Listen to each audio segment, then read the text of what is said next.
Welcome back, everybody. It's your boy Aircraft Spark with another edition of Manic Monday. And with me, as always, wrong one, the wonderful, the mythological, big words, the amazing, the best hair on the internet. We're talking about River, right, left, and center. How are you doing tonight? Hi, I am doing so good. And I realized that I need to come up with my own whole onslaught of compliments for you as well, because you always do me such a wonderful introduction there. Nah, no need for that. Flattery will get you absolutely everywhere. Anyway, welcome back, everybody. Yes, I was supposed to do something on Wednesday and didn't. Why? Because, well, my new job's a bit more taxing than I thought. Did you know that because of the position I'm in, I have to actually get to work around 30 minutes early than what I'm supposed to, just so I can make sure I get everything ready for when the actual work starts. Oh, gotta love it. But that's okay. I am here on a Monday, and last Monday, last Monday for you for what, 2 weeks? Yes, for 2 weeks. So y'all are gonna have to endure just me and or whatever guest I can possibly bring on. Like to thank everyone for coming through. And hey, before we get started, let's take a moment to thank our wonderful sponsors. If you'd like to become a sponsor, you may do so by hitting that join button down below over there at the youtube.com. Of course, over there at the Rumbles, you can do the same thing by joining the fleet, become a member of the fleet. And a little as $5 over there, you can come and help us. And of course, over here at YouTube for as little as $1.99, you become a member too. And let's start off with our wonderful producer, Crazy Chicken 132. Operations staff, Joseph Diurna and Alamo Gulf Citizen, and of course our wonderful support crew consisting of Granite Guy and Ocean Breeze Salty. Thank you so much for your continued support. We appreciate you all. Much love. Don't know where Mean Old Mina is on the list, but she'll be back. She always comes back. There's just something about that racist Aussie. She just can't get enough, and we love her for it. Oh, I forgot to bring up the Rumble chat. I gotta do that. Anyway. Uh-oh. Rumble makes it so odd to get to everything. Okay. But they are working on getting everything better.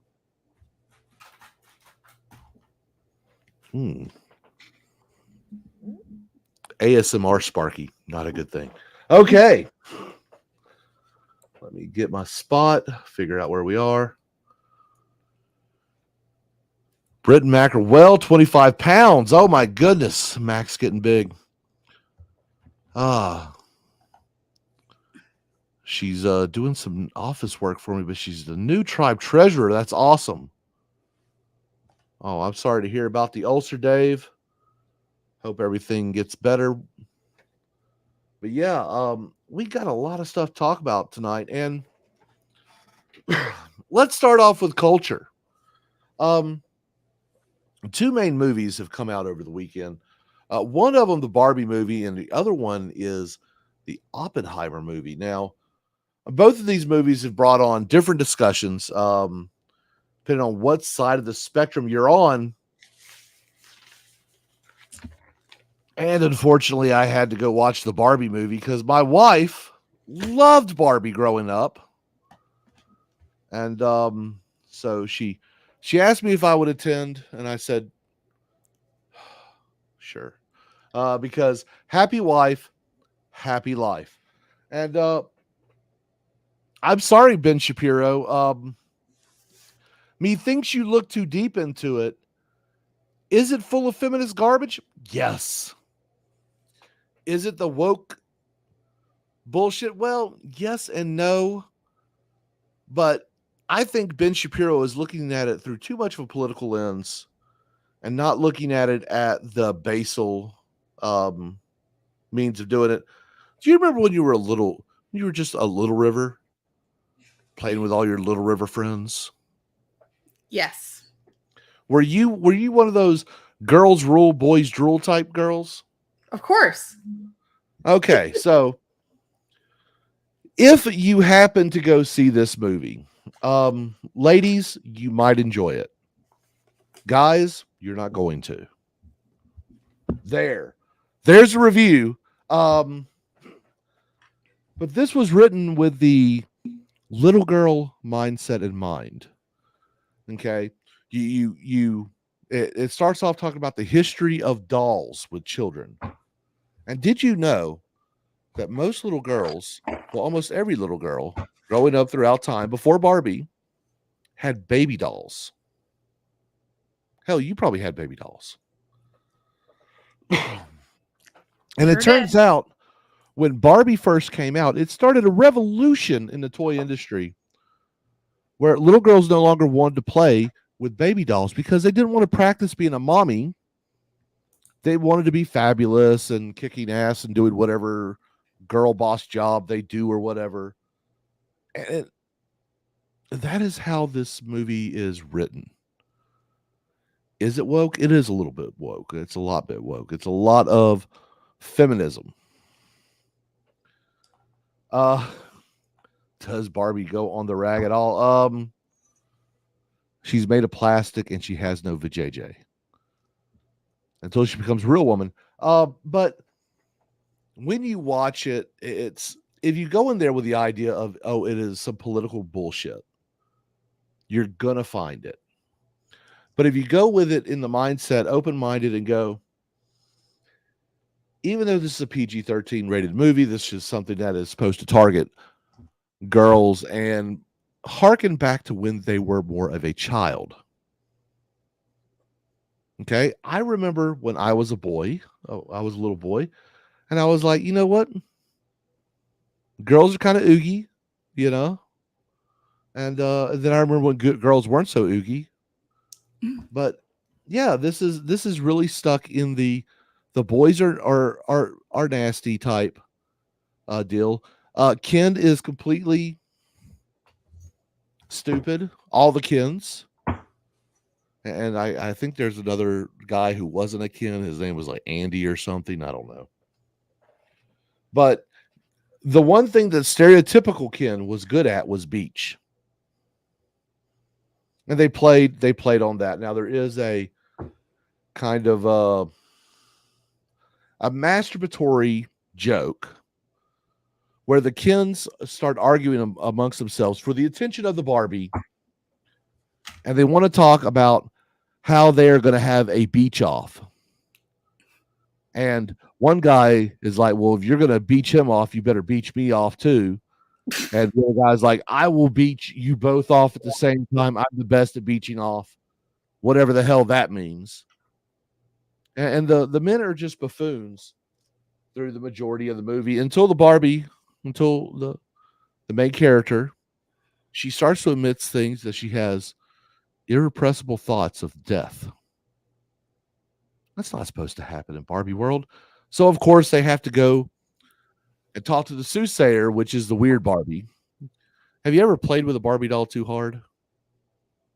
You know, it's always stuck in a split, or you cut the hair and it just became ugly and weird. I didn't do that. You didn't?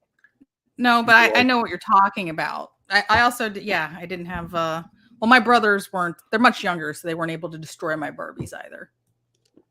well, say my wife even admitted that she did this to some of her Barbies, not like trying to make them ugly or anything, but more along the lines of she wanted to give it a new haircut, and so of course she cut the hair poorly and things like that. It just became the odd, ugly, weird Barbie. And well, that is the soothsayer, and the soothsayer of the Barbie world says, "Oh, one of the girls playing with one of you are having these issues. She's depressed, so she goes to the real world and immediately encounters sexism. Like, it's like, hey, Blondie, won't you give us a smile? You know, uh, ridiculous, dumb shit like that. And I'm going to tell you, ladies, if you played with Barbies, if you want to go back to your childhood thought process, go watch it and do it without a political thought. Knock yourself out, have fun. The popcorn was pretty good. That's there we go. Men, unless you were gay, you're not gonna like it. Although it does get a little fun for the guys when Ken discovers the patriarchy and he takes over Barbie World, and all the Barbies get brainwashed into becoming trad wives, essentially. And they're doing things like bringing men's beers and stuff like that. Did you know that the patriarchy evidently involves horses? No, I did not. Well, that is what Ken is all about. Evidently, he is all about horses. And then when he figured out the patriarchy doesn't really involve horses, he got a little bit less interested. But hey, Yeah, exactly. What? Ocean Breeze Salty. My Barbies dated GI Joe. Now I will tell you, I will tell you straight up. My wife, she said the same thing. She said, no one ever really cared about Ken, but when you needed a Ken, you didn't have a Ken. So what did you do? You pulled out a GI Joe because your brothers always had a GI Joe or something to play with, and so that's what worked for them. Zeo was in the Transformers and Power Rangers as a kid. Not surprising. I was into Transformers, but I always wanted to be able to transform them in the amount of time of the noise. So I would continue making the noise while I'm making it transform. And yeah, it took forever.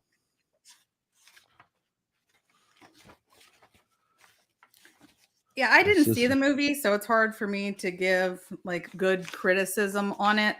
The only thing I can really say though is from watching other people's reviews and opinions of it. I understand that it's woke and it's all about feminism, but to me it would be hard if there was one movie where that would be okay, it would be the Barbie movie. And it makes sense that Barbie's the smart one and Ken's the stupid one because in the Barbie world, Barbie has everything. She has all the careers. She's the astronaut, she's the doctor, she's the veterinarian, she's everything. And Ken, is just kind of there. You had 50 Barbies, maybe there was one Ken. Like he really is a side character. Yeah. And it's an interesting concept. It really is. It wasn't a terrible movie. My wife said it did exactly what she thought it would and what she wanted it to do, which was just a reminder of her childhood a little bit. So, yes, there was a skipper. There was a skipper. There was the pregnant Barbie. There was the fat Barbie. Because I didn't know this, but there was an overweight Barbie. Did you know that? Much later, they started making all kinds of weird. I'm pretty sure her name was Shrimp on the Barbie. Because she liked to eat. They had the skipper that when you moved her boobs got bigger, and yeah, it was. They had the black Barbies, the Asian Barbies. Did you know the black Barbie in the Barbie movie was the president? And they had a whole female Supreme Court, and of course, Ken took over Barbie World in a matter of seconds. He turned it from the Barbie world into the Kingdom. And that is where guys rule and girls fawn over guys as they play like shitty Creed music or whatever. But let's bring a little bit of the news into it. This from Seattle Times. Barbie slammed by conservatives as man-hating woke propaganda amid box office success. Conservatives aren't playing with Barbie. Huh? Sorry, I said, but it's like the one time where it would be okay. Yeah, I mean, I can look at a movie and take it at face value. If you see nothing but politics and everything, God, you got to be miserable. And I really think like Ben Shapiro has to be one of the most miserable people in the world because he looks through everything through a political lens. But it says here by Jamie Gans, conservatives aren't playing with Barbie, with many of the right slamming the colorful blockbuster as woke, flaming garbage heap. That's actually a Ben Shapiro quote there. The likes of conservative commentators Ben Shapiro, Senator Ted Cruz, and the wife of U.S. Rep. Matt Gaetz amongst those who have been taken to the streets also known as Social Media and Fox, to denounce Greta Gerwig's film starring Margot Robbie and Ryan Gosling. Dubbed "flaming garbage heap of a film," Shapiro tweeted, as the flick is one of the quote one of the most woke movies I have ever seen. In this instant, I have deciphered the Ben Shapiro lexicon, and it stands for everything I don't like, ladies and gentlemen, is woke. By the way, just in case you didn't know, my wife is a doctor. So, I mean, the Seattle Times does not append comment threads to stories, wire services, blah, blah, blah, blah, blah. Yeah. There's a lot of conservatives calling this a woke movie. Is it woke? Sure. Does it matter? No. But what is more interesting is that there's actually a political discussion coming up on a new movie that came out the exact same time, Oppenheimer, which is basically a 3-hour movie about the guy who created the atom bomb.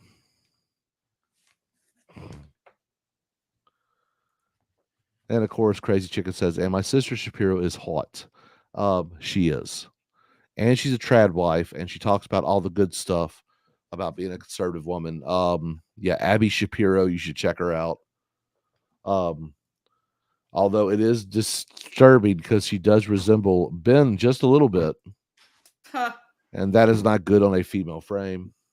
Oh, no. But she is a little attractive, I'm not going to lie. Ben pisses me off. Still like him. Chad is funny. Yes, Mommy Milker Shapiro.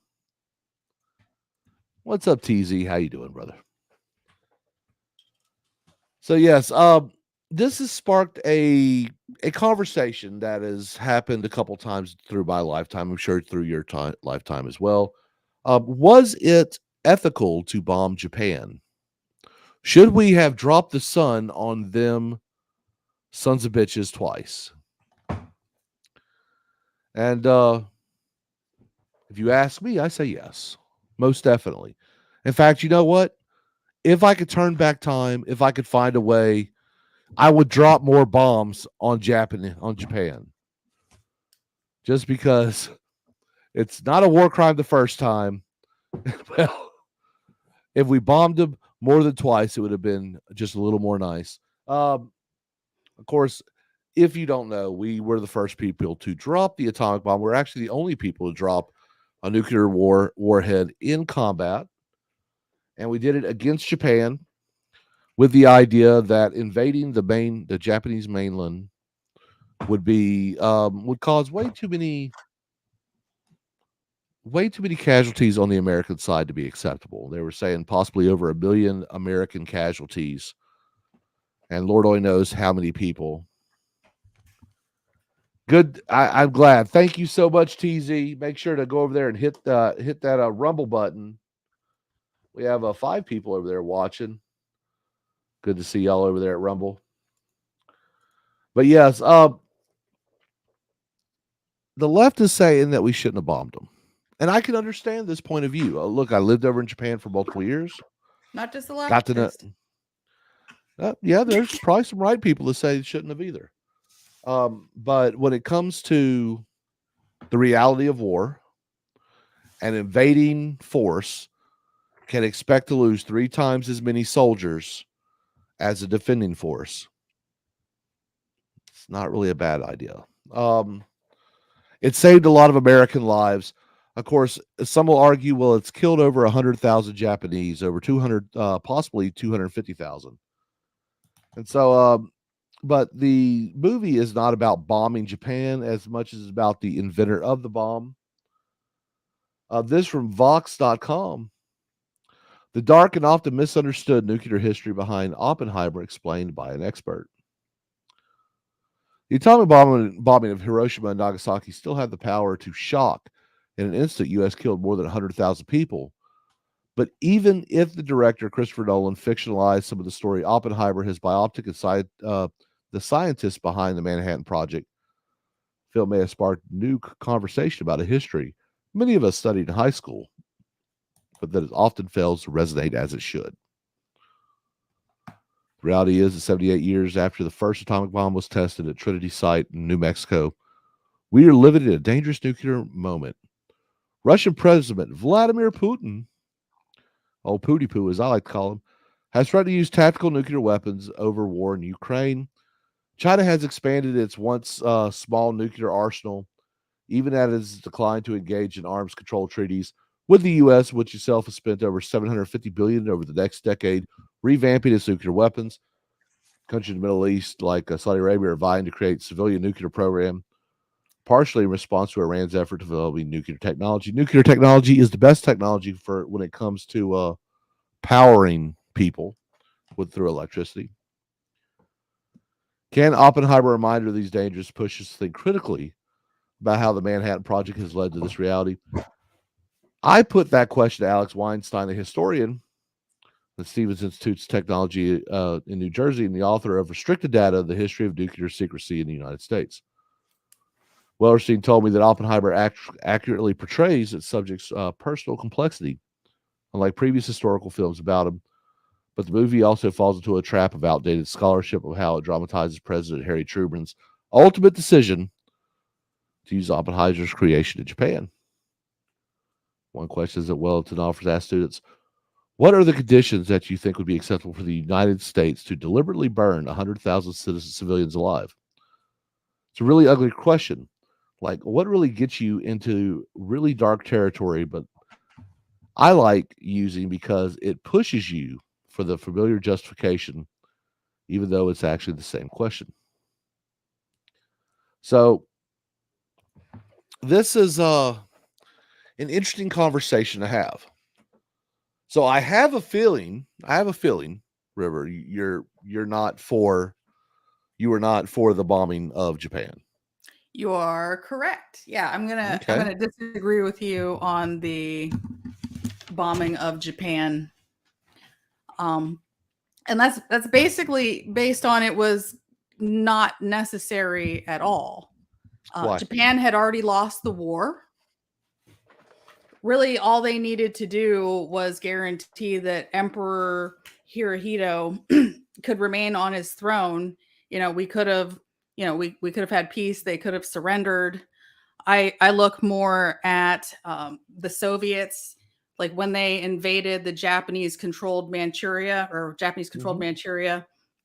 That was a decisive factor. Also, like that was another moment where they. I mean, there was just so many times when they were like obviously losing. The real reason why we dropped the bomb, it wasn't because we were winning or because the Japanese were winning. It was because we were in an arms race against the Soviets and the Germans, and we did it to show basically that we were powerful, that we won the arms race, and that basically allowed us to be the superpower of the world. It solidified our place as that, but it was not necessary.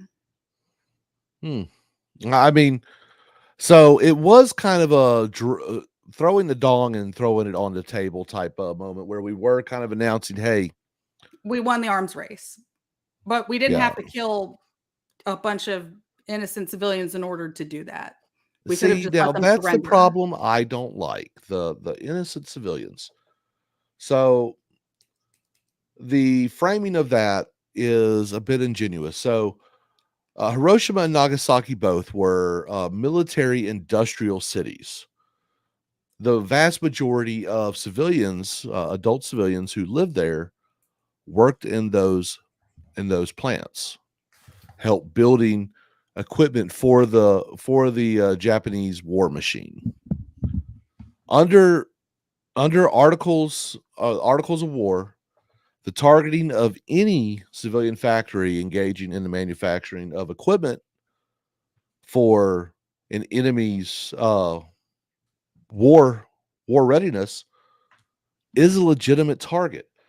Now, the children, the women who weren't working in these places, okay, they're innocent people, yes. But that's the reality now. In today's And we society, didn't have to do We didn't have to do that. It was like Well, it was just, yeah, you're right. When you said there was like throwing your thing on the table, that's what it was. But it yeah, wasn't necessary. and I hear you. I hear you.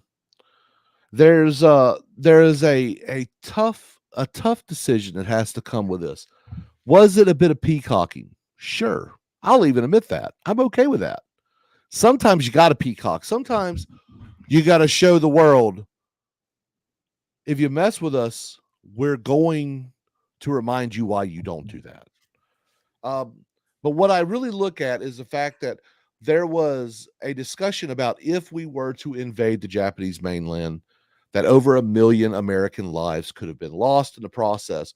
If you look at the fighting that happened in Okinawa, where women were literally throwing their babies off of cliffs and themselves in lieu of the Marines landing on Okinawa, we are talking about a culture where giving their life in the name of the emperor was not only thought as an honorable thing, but was also encouraged to do so.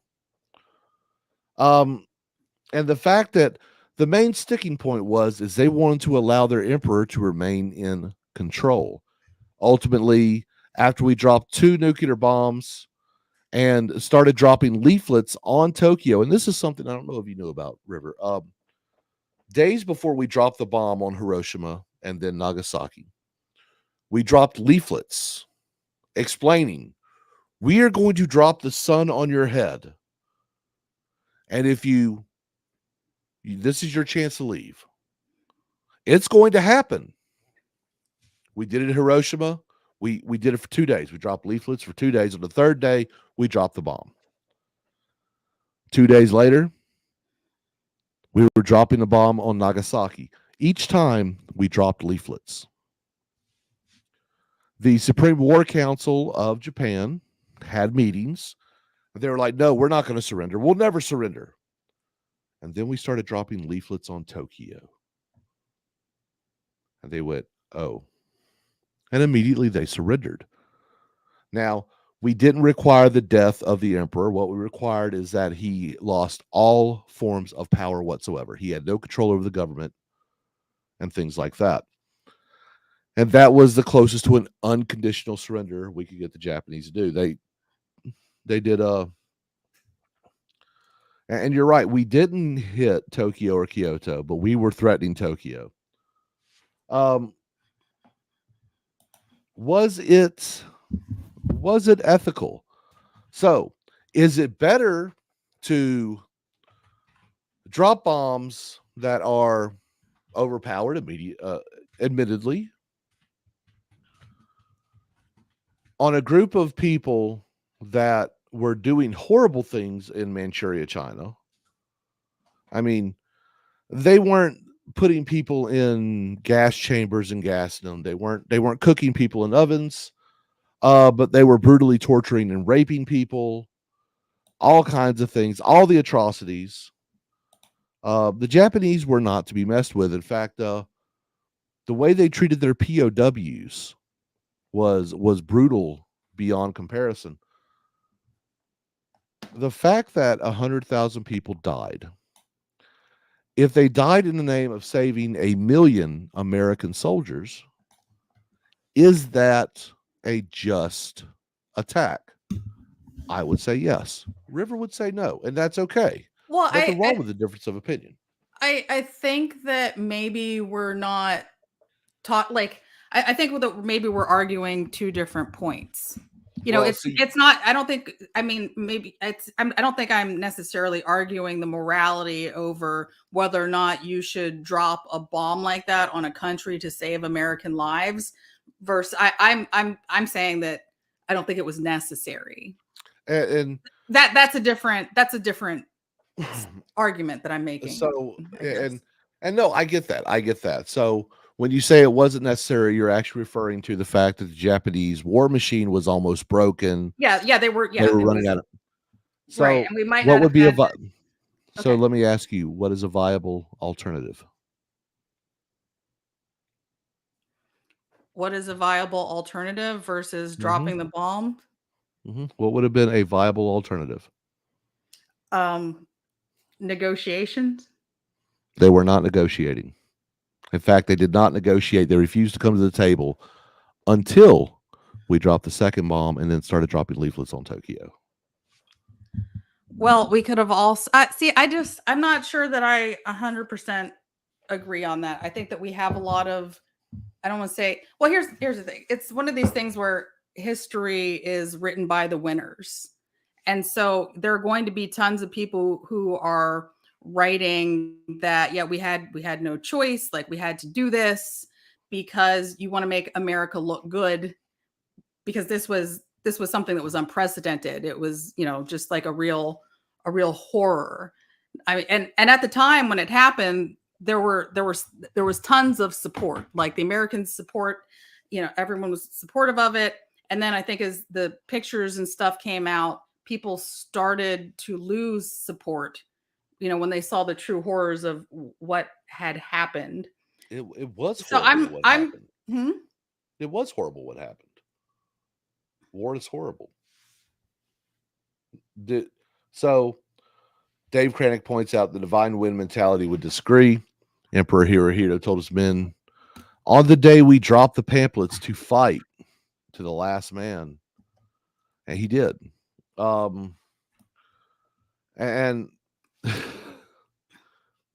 But could that have been? I mean, perhaps the dropping of the bombs over there.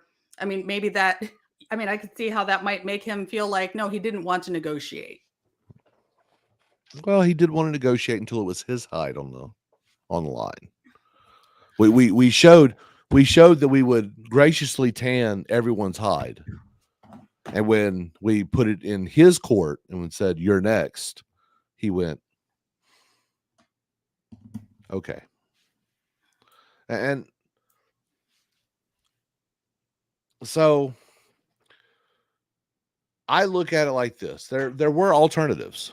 We could have done some alternative things. We could have blockaded any chance of them to gather food.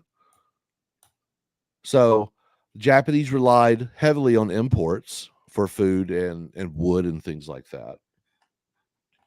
We could have blockaded them and we could have starved them to death until they decided to give up. We could have invaded the mainland and risked losing countless American lives, or we could have went the way we went. Hindsight being 2020, there's all kinds of different scenarios that'll play out. There were many American generals and admirals that were actually against the utilization of the bomb. And I'm trying to give as accurate as both sides of the argument could be given. Even Curtis LeMay. If you don't know who Curtis LeMay is, he was the guy who ran Strategic Air Command for the Air Force from after its formation through like the 60s, where he created the most terrifying nuclear arms group in the United States Air Force. All those movies where we saw missiles shooting out of farmlands towards Russia and everything in the 80s, that's all Curtis LeMay's dream. This man wanted to nuke the fucking world if America was ever challenged, and he actually opposed dropping the bomb on Hiroshima and Nagasaki. And the reason why he did, it wasn't because he was worried about the poor civilians, the Japanese civilians. He was more concerned with letting people know that we had these bombs. And with actual merit to this. Once we fired off that bomb, we then entered a new arms race, and that's what started the Cold War. About 6 years after the end of World War II, Russia developed their own nuclear arsenal. They successfully detonated their own atomic bomb, and the rest, as they say, is history. So the question is, was it right? I'm going to say yes because it worked out well for the Americans. But I'm very pro-American, and I'm very anti putting American soldiers at risk when not needed. Well, Thank you for Right. helping me out there with the blockade thing. That's something I should have added. The Well, blockade, see, when you said, like negotiation, the blockade, yeah, that yeah. was also that was a good Have you ever starved? alternative. Have you ever starved? I It's wouldn't. miserable. I mean, I've done fasting, multi-day fasting. I mean, but that's not really starvation because it's controlled. Yeah, yeah, yeah. Yeah. And I actually find siege tactics to be more brutal because as you begin to eat away at your body, and that's what happens when you starve, your body starts to consume itself. You also become more susceptible to different diseases. And this is miserable. Now the people who died in the bombings of Hiroshima and Nagasaki, the vast majority of them died in an instant. Flash of light, last thing that went through their head was probably the shockwave, but they probably didn't even feel it. They were probably dead before that happened. Um, there were people who survived the bombings, and some of them succumbed to radiation burns and things like that. And there are discussions of longer lasting effects, although many scientists on both Japanese and American sides have come to say, at most, if you survived the bombing, the amount of radiation that you were exposed to, which was only a couple of seconds at most, might have shortened your life a few months on average. The reality of nuclear war is terrifying, but I think the horrors of siege warfare is worse. And I think it was more humane to have killed these hundreds of thousands of people in a single instant than it would be to slowly starve them until they either lost the will to fight and gave up or until they started to revolt against their own emperor, because those were really the two options that would normally happen. It's a question, and the treatment of how the Japanese soldier treated their POWs. Um, Mangala would be like, "Hey, that's that's some pretty cool stuff you did there. We have all of our information of frostbite and things like that, and how to cure wounds based on experiments Japanese did on POWs. They would literally set people on fire just to try to survive, just try to help them live, or they'd freeze their arm off and try to cure them. Um, they did some pretty horrific things. That doesn't justify wiping off civilians, wiping civilians off the earth, but yet again, I rate American lives over any of our enemies ever. So Well, I do too. yeah. But I mean, you're doing the compassionate thing. You're looking at what happened to these people, and you're just kind of like, wow, this is terrible. It's an interesting discussion. Of course, the left wants to make it a whole morality thing. We're talking about people who literally just want to well, they want to molest your children. So I don't think they have the moral high ground on this one. Oh wait, they don't want to molest them, they want to groom them. I think that's the proper term. But wait, what's the grooming for? So they can have sex with them. Yeah, I was right the first time. I'm not sorry. I don't know. I'm sure you probably have some more stuff to add here. I don't know. I mean, I'm sure there are cases where it's better for us to drop bombs versus sending troops in. Yeah. I'm I don't know. I I am pro America. I am a tribalist. I'm not saying you're anti-American. It's your empathy for mankind I think is changing the way you would approach this. Is all that is. Because when I think of what happened in Hiroshima and Nagasaki, I can see the pictures of the buildings that were just metal frames. I can see the desolation and everything. I can see the charred bodies remains and things like that. And some people will be disgusted, and I just go, well, that's what happens. And I completely knew that you were going to feel that way, and I knew that you were going to say this. And I'm not mad or upset or anything like that. I'm not horrified. Yeah. I think the chopper noise is still more horrifying than your reaction to that.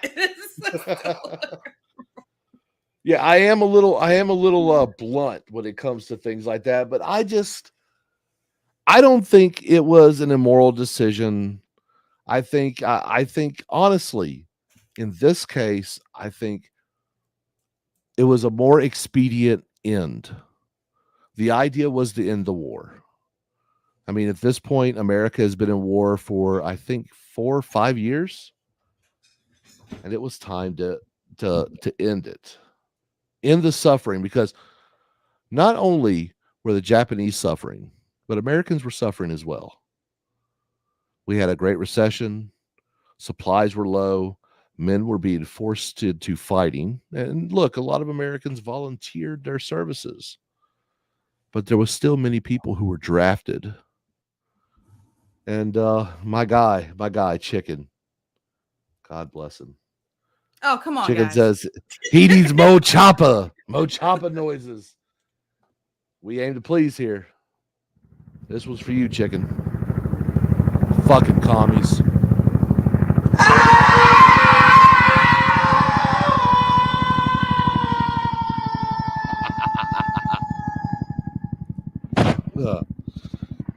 Thank you for that donation for $1.99, allowing us to yet again drop another commie for the Freedom Chopper. Remember, Pinochet did nothing wrong, and of course, YouTube and China is asshole. We appreciate you so much for that donation. Timing. Honestly, I don't think it's a chopper noise that bothers you. I think it's the thump at the end. Oh. Look, when I was making it, I cringed at the thump. I was like, ooh. And that's when I knew I had it right. So you're an asshole.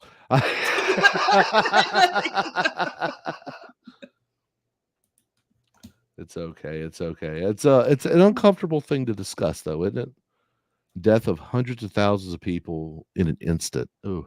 I don't like it. It's like I said, it's different if I thought that there was like nothing else. And even I understand that you think that it would be better to do the bomb versus a blockade with the starvation factor. But I mean, for me, that doesn't mean that you necessarily are going to die. Like I think rather be in the blockade situation personally versus the death, bomb, because at least I have a chance at survival. I don't know. Sometimes a quick death is a good one. Ocean Breeze Salty says it's bothersome, but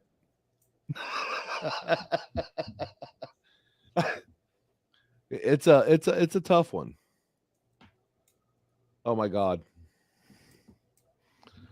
Anal is like communism. It looks good on paper. When you put it into practice, it's kind of messy. Just saying. Oof. That's. I imagine they still imagine they have things to make that better.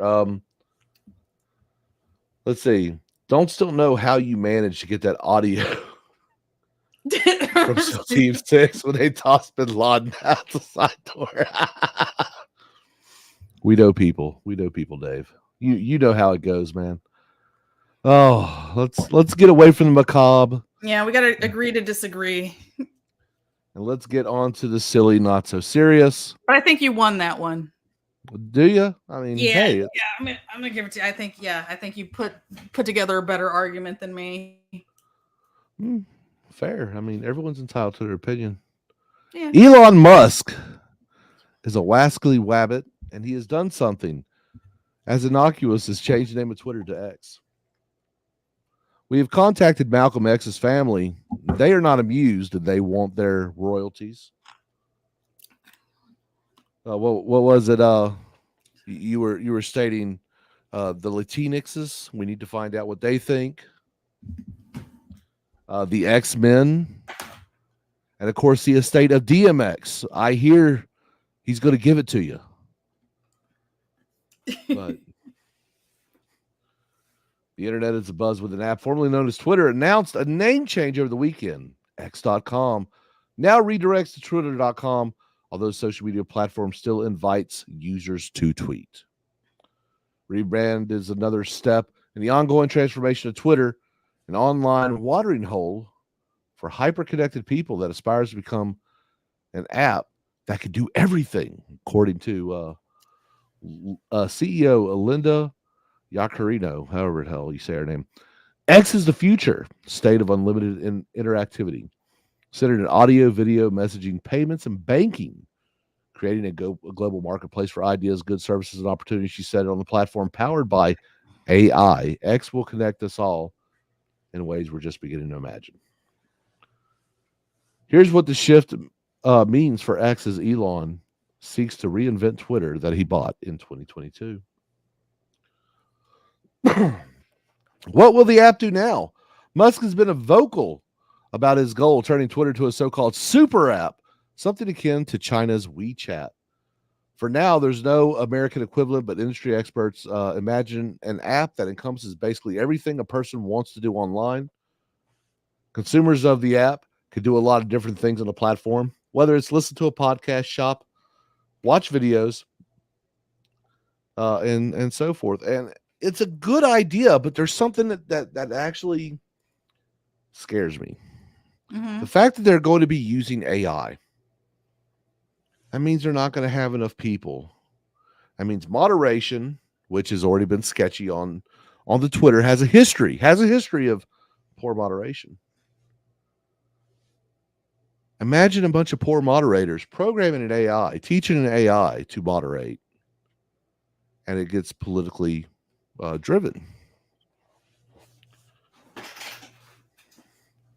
Ocean Breeze Salty says AI will destroy us all. So I'm going to promote it and make everything with it. Elon, don't. Well, I mean, we're already at the mercy of computer programs as it is. It's just a slightly more intelligent one. Yeah. So the question is, what are they going to actually call? What are they going to call the tweeting now? I mean, Elon asked for suggestions, and I said expressions. Oh, that's a good one. But he just said X. I guess he's hung up on X. You know, he has SpaceX. He has the fact that they're going to have banking, video, audio, messaging, all that communication. That X symbol looks satanic. You know what? Let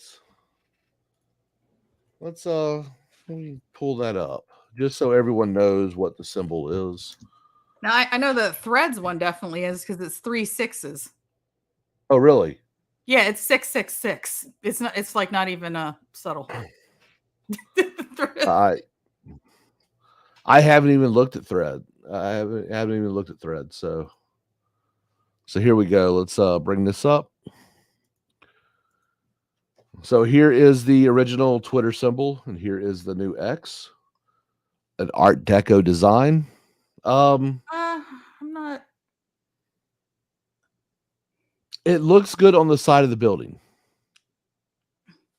but that's about the only place that I like it. I'm not immediately like satanic stuff isn't jumping out at me, but pull up the Threads one if you can, or maybe I should have done it. Sorry. Let's see.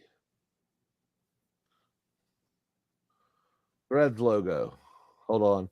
6, Mm-hmm. 6, Mm-hmm. and the negative space 6. Okay, I see it. Yeah, there's other images where people like have drawn out like like they highlight. Yeah, like stick. this.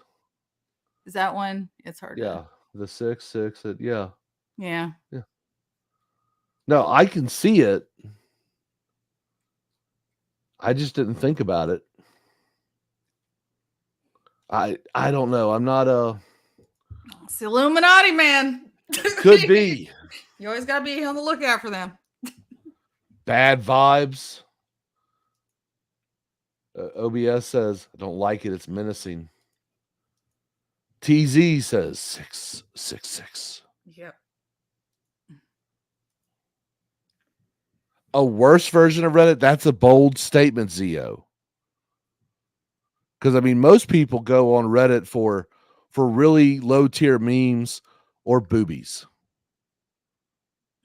Did you know that Reddit is actually a porn app? Kind of What? creepy. Yeah. No. Evidently, they have an entire adult image community. Yeah. My son told me that only degenerates go on Reddit. I'm like, okay. Threads also looks like Homer Simpson's ear. I'm with you, Obs. I'm with you. I don't know, man. Look, I have an Instagram that I barely do anything on. I have a Twitter that I usually tweet something once or twice a day at minimum. I actually like Twitter. I use Twitter to gather news. Um, I go on Facebook to see what my old friends from high school and stuff are doing. Beyond that, I don't care about it. I use YouTube to do almost everything else, and Rumble. I really am getting to like where I really like Rumble. They're working out a lot of things. So yeah,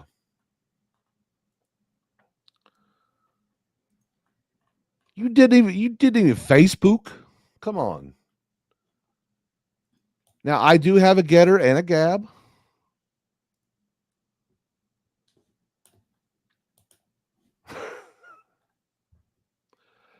I'm sure your streams get posted on our Just Neckbeard things subreddit.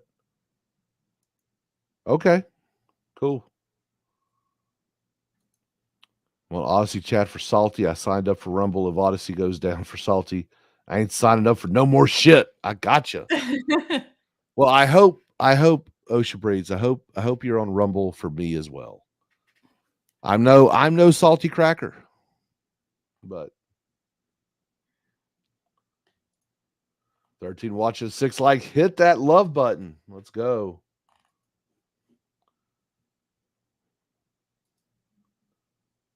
Oh, thank you, man.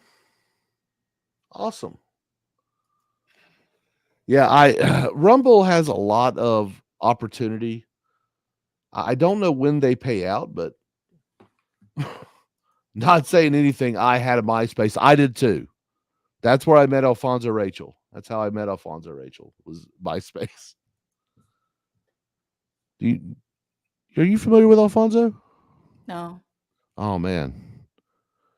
He is like the original black conservative. He was when Steven Crowder was doing PJ Media.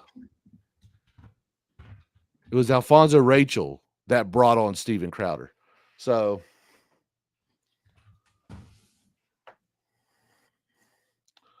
I hear you. I hear you. Yeah, look at the screen. I get it. I do like wholesome stuff. I've been really getting into dog videos. Like cat videos are okay. Dog videos are the ultimate in wholesomeness.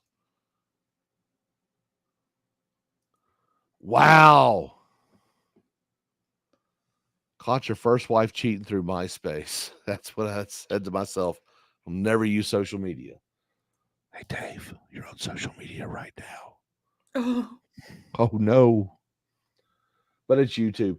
It used to be you could actually like IM people on YouTube, and they took that away. That was actually one of the things I thought was great. You got anything to add to this one? I know you're not a big Twitter person, so No, I don't. I don't really tweet. I don't have an Instagram. I just don't understand the allure of Twitter. It's just actually I hate Facebook. I really hate all social media. I don't even know why I'm on YouTube and like I know why I'm on Rumble. And honestly, it's because that's the only place I can't get deleted. But it's some days Yeah. I'm just like, what? Why did I do this? I hate this. There are times where I look back and I go, life would be so much easier if I just didn't do this anymore. But then I go, you know what? No, I like this. This is therapy for me. I get to vent my frustrations. I get to help y'all know. And look, I don't have a wide base. I don't have a huge base. But you know what? Your base is based. I got the most based base. I mean, so look, y'all keep watching, I'll keep making. And hey, and as long as people keep paying, the Bidens will keep playing. This is huge. Devin Archer to testify. Hunter Biden put then VP dad Joe on the phone with overseas business partners at least 24 times. Hey, remember when Joe Biden said things like, come on, man. No. What must be what? No. He mentioned things like, I never talked business or talked about my son's business and the things that he was doing. Mm-hmm. Turns out we're going to get firsthand testimony that President Joe Biden lied. Hey, what's up, Batsy? Batsy jumped into Discord. Let me throw Batsy a link. Oh, okay. And then maybe when he jumps in and says hello, I can run to the bathroom. I mean, you can do that now if you'd like. It's not that big a deal. Hi, Batsy. If you decide to jump in, you jump in. But yeah, I got to disconnect here. Ah, there you go. Later, buddy. Anyway, where was I? Yeah, distractions. Hunter Biden, former associate and convicted felon Devin Archer is reportedly cooperating with Republican lawmakers. Will testify this week on the $10 million Ukraine Biden bribe. According to New York Post reporter Miranda Devine, Devin Archer is going to sing like a canary and tell Congress that Hunter Biden put his dad, then VP Joe Biden, on speakerphone in the meetings with his foreign business associates at least 24 times. That right there is going to be a bombshell, ladies and gentlemen, because this is going to be direct evidence that Joe Biden has been lying to the American people. Is that a crime? No. I would say so. It really isn't. As a politician lying to the American people, this is not a problem. However, it will just show how unreliable he is and how greedy he has been. I think doing pay for play and operating as a foreign agent essentially is a crime. Mm-hmm. Yeah. And that portion is a crime. You can't take bribes for American policy. Yeah. You shouldn't. No, I think this really, a lot of this just goes to show how great the Democrats are at projecting their crimes onto Republicans. Yep. And then the next question, well, Trump was the one who was the real agent. He was the one who was, selling us out. No, it's them. It's always them. And it's not just the Democrats, actually, it's the deep state as a whole. And really the question now is, how much more do we need to have come out before the congressmen and women start impeachment? Because this is long overdue. What do you think, Batsy? I agree with her. I mean, basically, the rot is being brought to the surface, isn't it? Mm-hmm. Yeah, all the lies are coming through. Yep. And it's being brought through spectacularly. Problem is, I'm afraid our friends across the aisle aren't going Friends. to do a damn thing. Nope. It's because they have no principles. But let's be honest: would the Republicans have the same principles? Would they have a principled stance if this kind of evidence came out against someone on their side? Once over, both sides would have had a fair measure of principles. Now, it's anybody's guess. Yeah, we have become a bit too tribal, if you will. It's not just Partisan. that. It's modern society has become very nihilistic and very negative. Well, I also think it depends on who you mean by the Republicans. If you're talking about MAGA, or you're talking about the rhinos, because you always get some of them to jump ship and do the bidding of the deep state.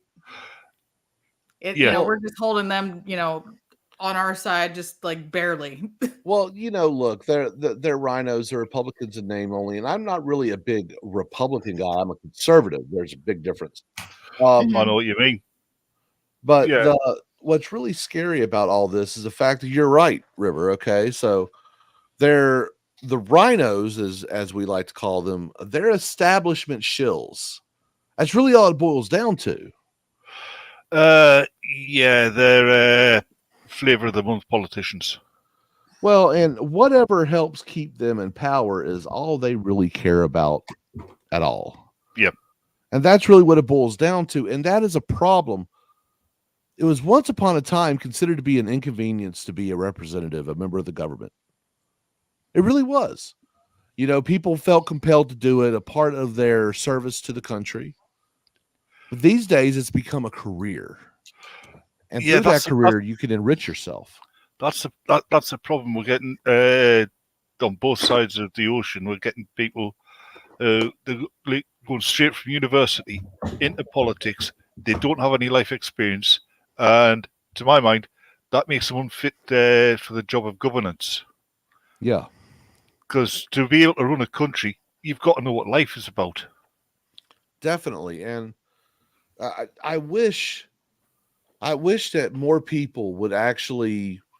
I think it should be a requirement that Yeah. you should have to have some sort of profession for, let's just say 5 years. It doesn't even have to be that long, but you need to do something in the private sector before you become a complete government shill. And under that, I would not qualify, ladies and gentlemen. No, would I? But I mean, in the UK, our politicians used to come from banking, business, accountancy, law, stuff like that. Yeah. Yeah, good backgrounds if you want to run a country. Now they come straight from the universities. Yeah, and they're all lawyers if you haven't noticed. Not so much over here, but they're all people who it's straight from education, straight into politics. Yeah, see, The political elite, as they're now called. I have only worked government service. I mean, I've worked a couple of jobs in private, but they were private military contractor jobs. Mm-hmm. So I was either working for the government or working for a company that was working for the government. Yeah. I've never really ventured out into the true public sector. I don't think I would be a good politician because ultimately my experience is as establishment. Kind of creepy, isn't it? Pretty much. Someone who is anti-establishment has been working for the establishment his entire adult life. There's nothing bad with that. Well, I mean, at least I'm still critical of it. So I guess there's one saving grace. Most people who've served in the military or served in the served in the civil service or worked for the government but not actually in politics are critical of the governments. So Ocean Breeze says, "What do you mean? You ain't had shit jobs before?" Okay, so I don't consider what I did as a teenager really counting as any real. I worked at I worked at a car wash. What did that teach me?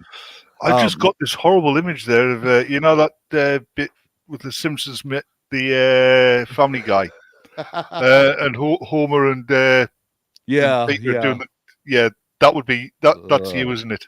No, I was actually quite thin. But no, what I learned is being a car detailer. When you see old elderly people getting their car detailed, don't do their car. They don't tip. That's what I learned.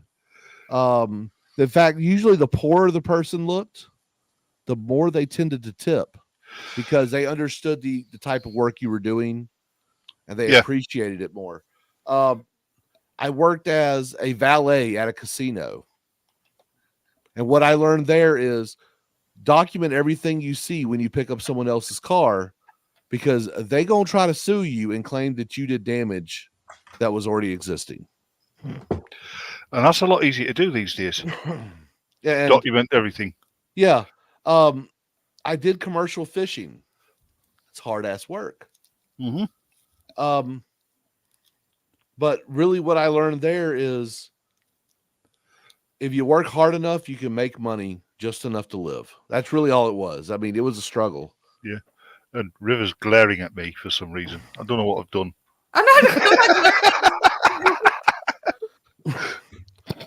Yes, yes, he is. He is definitely British. But no, I have literally Specifically English. Yes. My entire adult life, I have worked for the United States government or a contractor thereof. Uh-huh. And when I look back on that, it's kind of like, wow. I mean, I've done a lot of shit.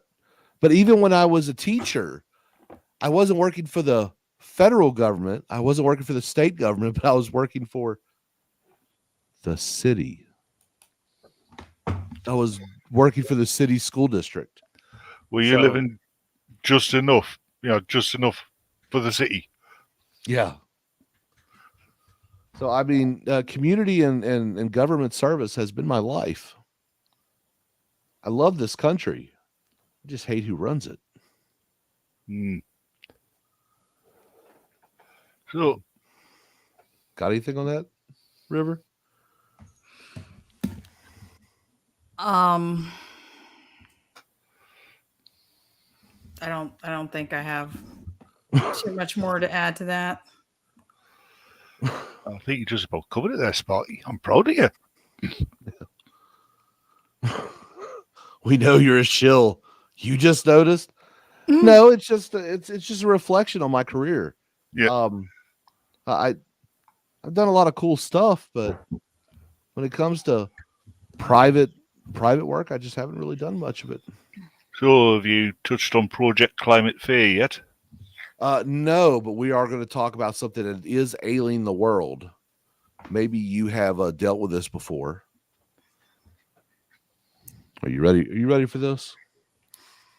Island time is coming back in vogue, mostly amongst a Gen Z. Of course, these days they like to call it time blindness. Now, for those of you who don't know what time blindness is, well, you know what? Let's use our resident time blindness correspondent, River, right, left, to center. She was actually educating me on this earlier today. So, why don't you break down this phenomenon to us? Okay. The article probably describes it a little better than I can.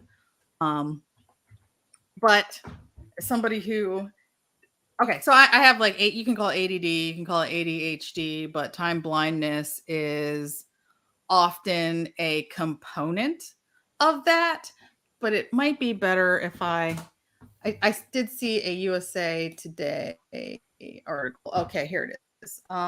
So, oh, can I pull this up then? Maybe if I present an article, You can do whatever you want to do, River. It's your. Let me share the screen real quick. Time blindness.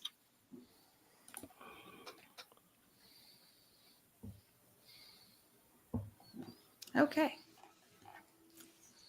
Yeah, a TikToker went viral for blaming being late to work on time blindness. Is it a real thing? Could perpetually running, oh, why did I do that? Could perpetually running late be a sign of a mental health condition? Anyway, let me jump down here. The video has garnered more than 4.6 million views and plenty of mockery in the comments, but mental health experts say time blindness is actually a legitimate experience, especially for people with attention deficit hyperactivity disorder or ADHD, as I was trying to explain before. Time blindness is a difficulty with a perception of time, no matter, how much time has passed. Oopsie. How much time it's going to take to do something. And it can be quite impairing to people, says Stephanie Sarkis, a psychotherapist and author specializing in ADHD, anxiety, and narcissistic abuse. It's a real thing that has been researched. If you constantly over or underestimate how much time has passed, seem to run late no matter how hard you try not to, or you think you've been distracted by a few minutes only to look at a clock and see that 2 hours have gone by, you may be time blind. Here's what you should know if you think that you may be time blind. And it's going to get more into some of the science and stuff like that. I guess my big point that I wanted to take away, or that I wanted to make with this article, is that the person who's on TikTok is crying and insisting that everybody else should be accommodating her because she is time blind, meaning that there should be special accommodations for people who have a hard time getting to work on time. My thing, though, is that you don't need society, like everybody, especially that generation, they all want society to bend to them. But you really, this is especially one of these things where you need to conform to the rest of society. The way I deal with it, because I can't tell how long it's going to take me to do something, I just have to start like way sooner trying to do something versus anybody else. You know, if you can tell that it'll take me half an hour to get a shower, then I have to start maybe 2 hours ahead so that I'm ready to go so much sooner, because I don't know, there's just something weird there. So I'm saying that it is a thing, but you have to adapt and you can't cry about it. And I can't even imagine, like, I didn't even bring this up. This is something that I didn't, I guess in a way I'm glad that people are talking about it, because I just learned about it maybe a few months ago. I didn't know that this was a component, but it explained a lot for me. But then it allowed me to fix things and correct things, because the way that I was getting around it before was just going to jobs with flex time. So that, it didn't matter what hours you worked, as long as you showed up and you left. That's how I've gotten around it. But this actually starting earlier and understanding that there is an issue with that has helped my marriage a lot, because my husband is a lot less yelly and screamy because I'm always late. But yeah, don't give in to things like that. You need to, just try to conform to society sometimes. Yeah.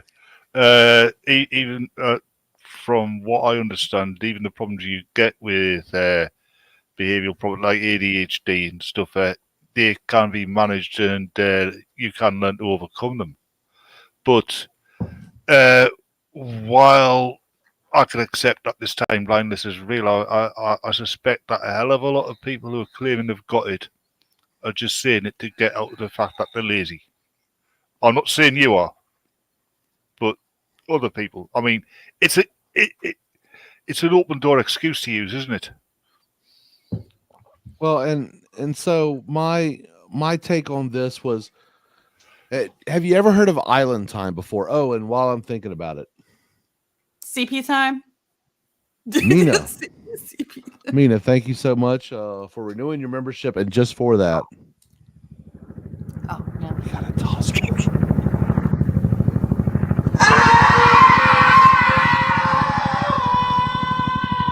Oh, yeah, a flagpole.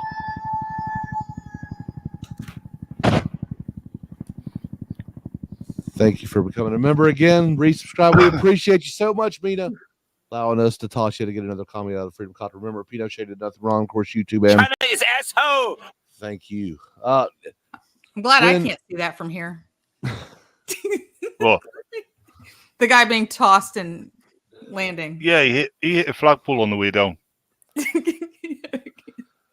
So beautiful. I went down to the Caribbean, and as River calls it, CP time. That's Calapipo time, by the way. It is an excuse for nothing to happen with any amount of expediency whatsoever. We on island time, man. You know, But it's the same people who are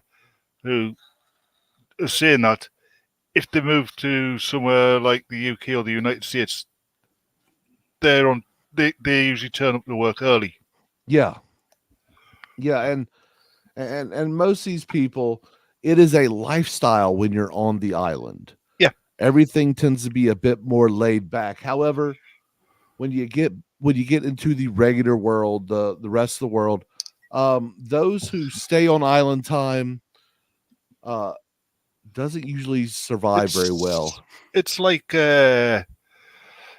if you're a farm worker during the summer, you go through that as well, because the summer, after before harvest, after all the big jobs are done, you can afford to take your time. Yeah. But yeah, it's I think I had a bit of time blindness when I was younger. Yeah, that's called being a teenager. Yeah, it's pretty much just not really caring all that much. At least that's probably what it was with me. The question that I have, and I brought this up to River in the pre-show, and never really heard River's response to it. And Batsy, this would be a good one for you.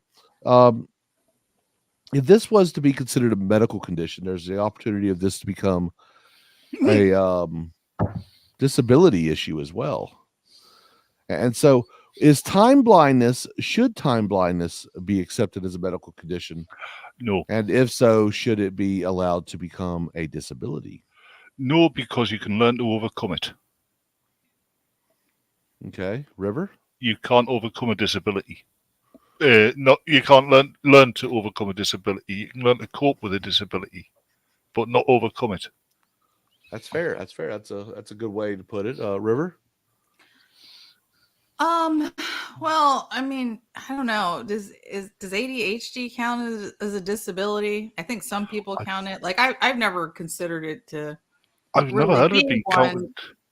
I don't think it's a compensatable disability, but I think it's a learning disability. I think is what it technically is, and because I don't know, time blindness is commonly, it's commonly found with that. Perhaps technically it could be like squished in there as part of it, so maybe it doesn't need a whole nother category.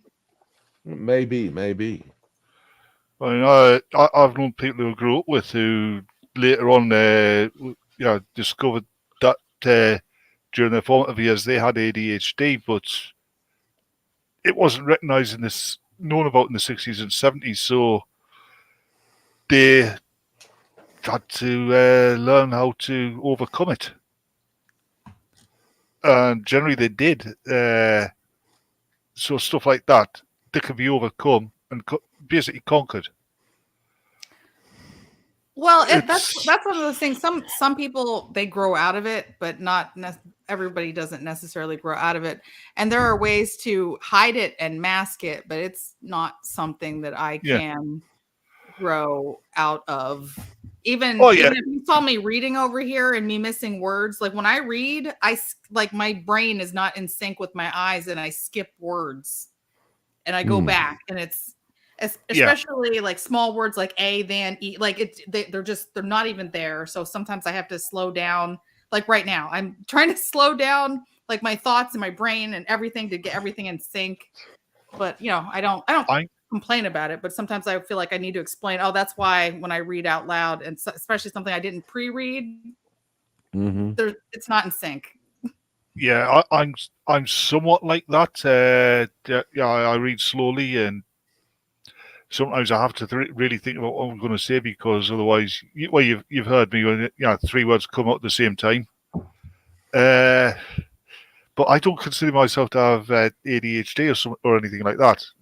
probably the generation I grew up in. But whatever conditions I've had, I've learned to cope with and move beyond. Well, I think Yeah, I I was one of the just first kids to get diagnosed and to be put on meds for it, but then I didn't like the way the meds made me feel, so I pitched them, Yeah. and I just yeah, kind there's a of lot of kids that I don't think medication is the way to treat it. what would be your way to treat it there, Batsy? Well, you've got to understand it first. I would say treat it with compassion, but with discipline as well. See, the way my dad would treat it would be with a belt.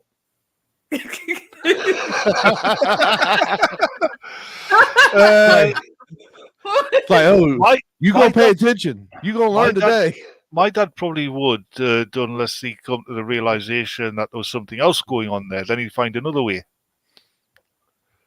And see, you're not the only one. Chicken pitched in meds too. But yeah, it's just one of those things. It's I think it's a slippery slope. If we were to sit there Can I and point go, something out here? sure, Mina is not 100% wrong there. Oh, Yeah, an I alarm just clock agree. would help. yeah. And see, I had to over the years. I used to keep my alarm clock next to me. And I do now that I'm older, but in my 20s, even my early 30s, I could not keep an alarm clock next to my bed. I had to physically have to get up out of bed to turn off my alarm in order to be able to get up. Yeah, I had to put my alarm clock on the opposite side of the room to my bed. And see, Crazy Chicken points out alarm clocks are racist, don't you know? Yeah, they're alarm clock supremacists. Well, you know, white peepo time evidently is a thing. Yeah, I feel some kind of way, and you know what? I need to Excuse me a minute. Cat-shaped emergency. ride on. Okay. Let's Yeah, I also learned how to make people think I'm paying attention to them so I wouldn't get in trouble. I learned to basically like stare at people and zone out, but like blink and nod occasionally, but I'm not listening at all. That way, you know, that no, I was totally paying attention. Don't want to get in trouble. many guys learn that. It's called marriage. We do that with our wives all the time. It's selective hearing, and women have that trait as well. It's just men tend to master it a little bit more because yeah, we distract ourselves quite often. We need we need something good. We need something different. And well, let's do this. Let me pull up. Here we go. If you're cis, I want Oh, you to no. message a trans person in your life and ask them what is one thing that you can do to lighten their load this week. Whether that be grocery shopping, folding laundry, doing dishes. Ask the trans people in your life if there's a task or something that you can offer them to help with the burden that we're carrying, because we're having to deal with all of this stuff right now while having to deal with all of the life stuff that we regularly deal with. And the regular life stuff that we deal with is life stuff. And then there's transphobia and living as a trans person in the world. And then there's what's going on right now, which is all of that combined. And then send that trans person $5 so they can get themselves a treat.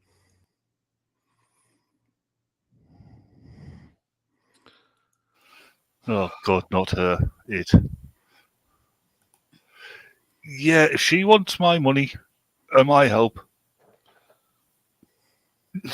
yeah, she can take Look. a run and jump. Look, I'm going to tell you, with everything that I deal with, I'm going to at least need about Tree Fitty. You know what? I'm I'm gonna have to demand that $5 as reparations. Yeah. Yeah. Sorry. You're gonna have to. So let's put on our edgy people caps for a moment. And what chore? Yeah, have more money, more resources. why should I give them anything when Well, they've got more than me? there's the people who are using this condition to better themselves on social media through virtue signal donations and whatnot. Hmm. This individual, and we'll add him to the screen again. This individual is making money off of a medical situation that I question their suffering. Now there is a friend of mine who I know has been in the chat, has not been in the chat recently, and I'm talking about Caitlin. Met personally. Caitlin's actually a really nice individual. Caitlin suffers from from gender dysphoria. I don't know what chores I would take off. Oh wait, I wouldn't take any because Caitlin doesn't need that shit.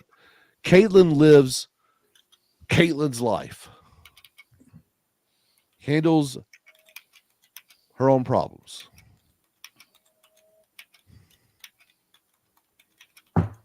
Doesn't expect anyone to give them a handout. Where's the issue?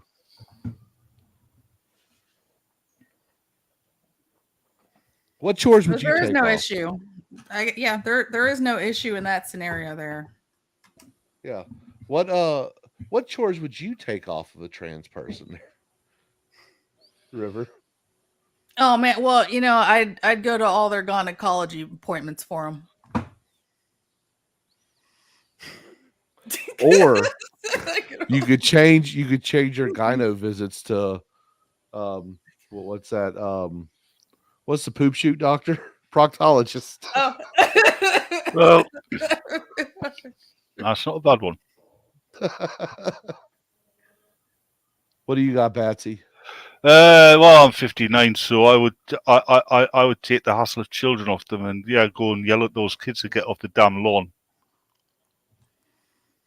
I think you got to be like in the mid 60s to pull that off proper, and where I can fake it. Oh, okay. I haven't seen you in khaki shorts with dark socks and sandals.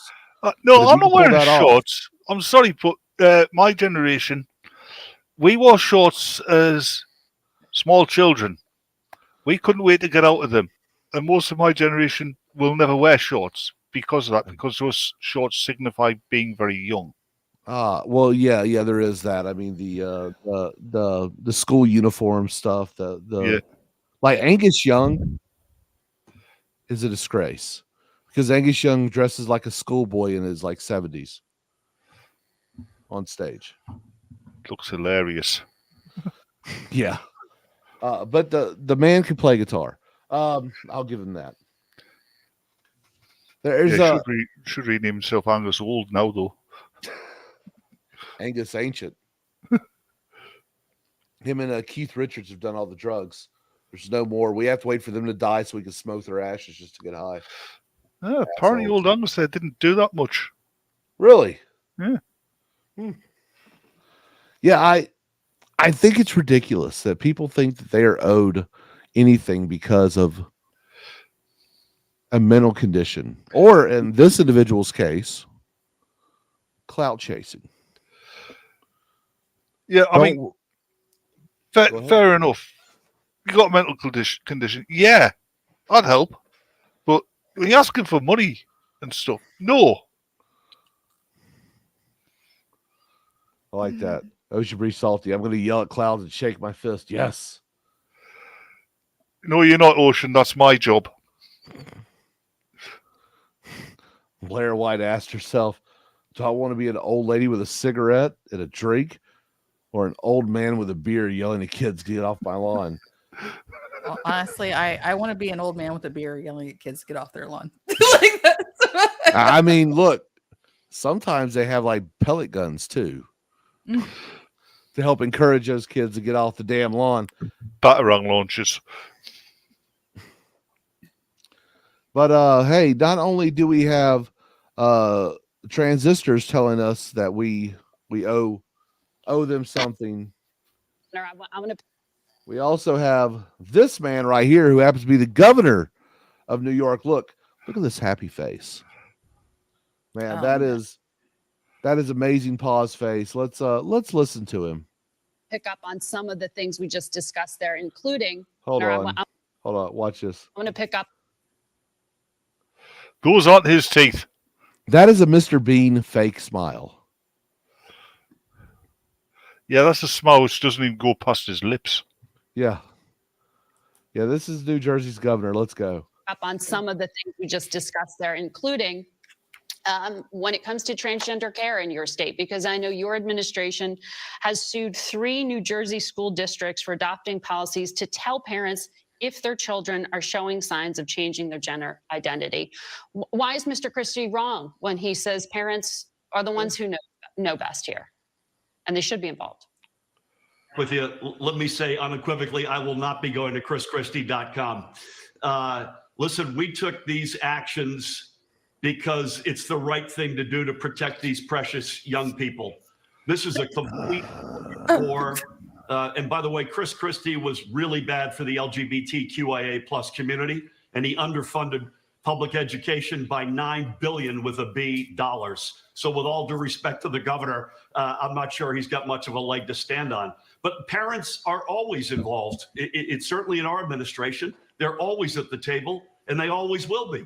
But let's be smart about this. Let's protect the rights of these precious kids. Let's do things the right way, the American way. And I think if we do that in a spirit of respecting everyone's rights, protecting the LGBTQIA plus community.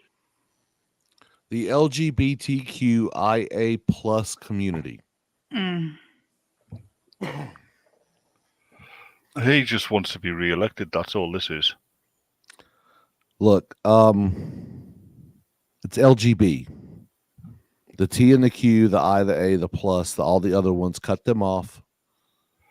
What does the I stand for? Irish? Italian? I don't know.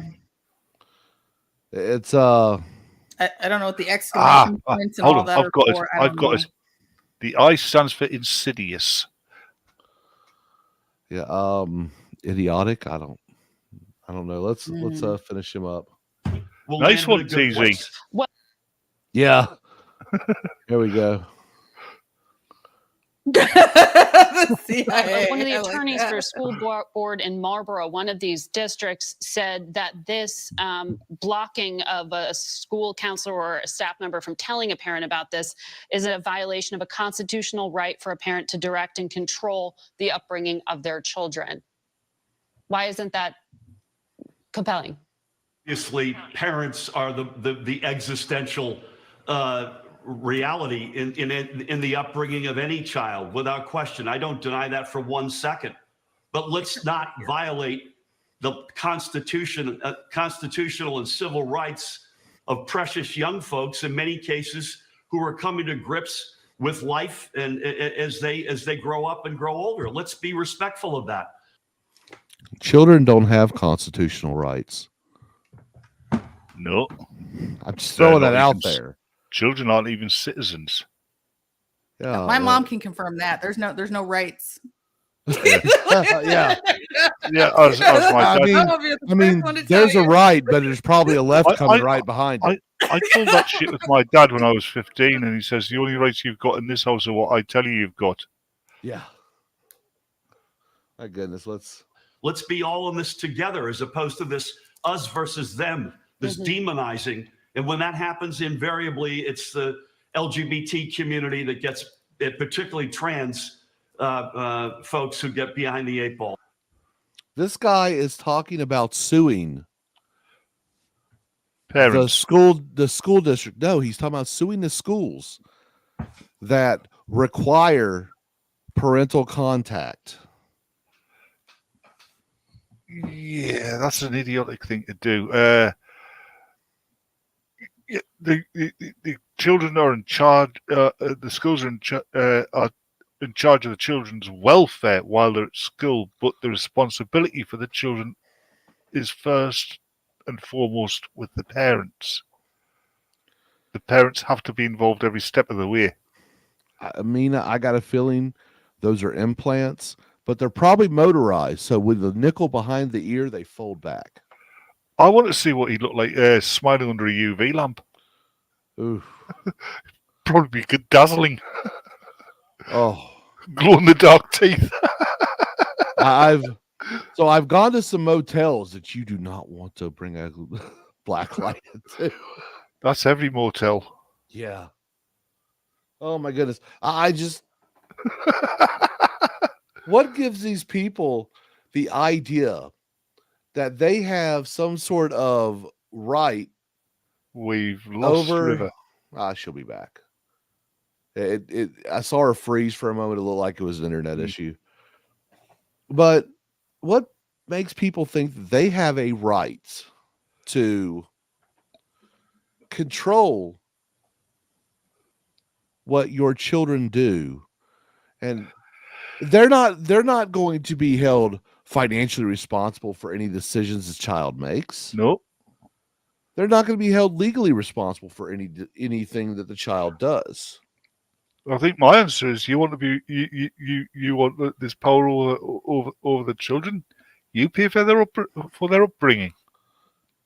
Yeah. And River just texts me and she says internet just went out. Always Get fun. back when you can. Yeah, it's one of those things. It bothers me that these educators, that these politicians think that they know better than you what They is haven't best for been your child. They haven't been educators for 20 bloody years, man. Yeah. I mean, Indoctrinators. it's ridiculous. And when I was teaching, the school that the first school that I taught at was a charter school. We involved the parents in everything. Our children were happy, they were well adjusted, and generally they were good students. The public school that I taught at, the regular public school that I taught at, the parents were missing from the equation 9 times out of 10. The kids were miserable, they underperformed, and everything else. Yep. And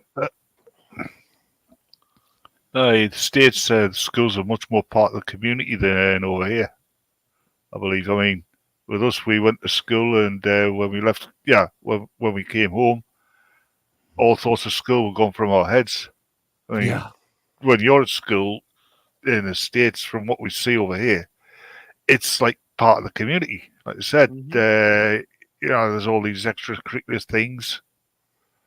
There's an entire social life built around school, isn't there? Mm-hmm. Yeah. Sadly, okay. So here in America, and let me ask the audience this: have you ever talked to your neighbor? Like here in America, most people don't talk to their neighbor. Same over over here. in the UK, same over there. Yeah, it used to be. You'd move it. I mean, when I was a kid, you'd move into a neighborhood, right? Mhm. And within a week of moving in, everybody knew who you were, and you knew who everybody was. Yeah. I mean, where I'm living now, I've been here 13 years. Yeah. And I only know about 4 or 5 of my neighbours. Right on. I like Mina. She says, went to government school and the culture was toxic. The teachers were our enemy based. TZ says, yeah, I'm good friends with multiple neighbors. So my neighborhood is pretty chill. We wave at each other. I talk to all my neighbors. It's actually a really good neighborhood. But when you go to like apartments and stuff, people literally live on top of each other. They don't talk to each other. It's kind of I mean, when I first moved in here, I actually introduced myself to a few of the neighbours, and most of them were like, I don't care. And Osha Breeze says, when I was a kid growing up, yeah, we all knew each other. Small town. Oh, you can't say that, Ocean. That's racist. Yeah. Don't say try that in a small town. That's racist. little shout out to Jason Aldean. By the way, the song is not bad, even though it's country. Not a Haven't heard fan. it. It's music. It's either good or it's bad. Yeah. So we'll end the stories on this last one. And it doesn't look like River's coming back. She says the modem isn't rebooting. Told her it'd be okay. In Florida, 2 college professors of African American descent came out and stated in a paper that even though slavery was oppressive and bad things happened, not everything was necessarily a net negative. No, it wasn't. So this statement is basically, even when shit is bad, good things can still happen. In this instance, what they're referring to is when certain slaves learned some kind of trade skill. Okay, carpentry, plumbing. They really didn't have electricity back then, but these kind of things is what we're talking about. Now, America, and I imagine the UK, is suffering from a trade shortage. It's hard to find a tradesman to do something. Here in Oklahoma City, where I live, people get roofs changed almost. A lot of people will get their roof changed about every 5 years because of tornadoes and hail damage and whatnot. Plus, you have those wood shingle roofs, don't you? No, we usually have the tar ones. No, we have slate. Yeah, the slate ones, those are actually really good, but they do not hold up well against hail. You'd be surprised. Hmm. But then again, that's the norm over here. Yeah, slate and tiles and stuff like that. Exactly, Shrapnel.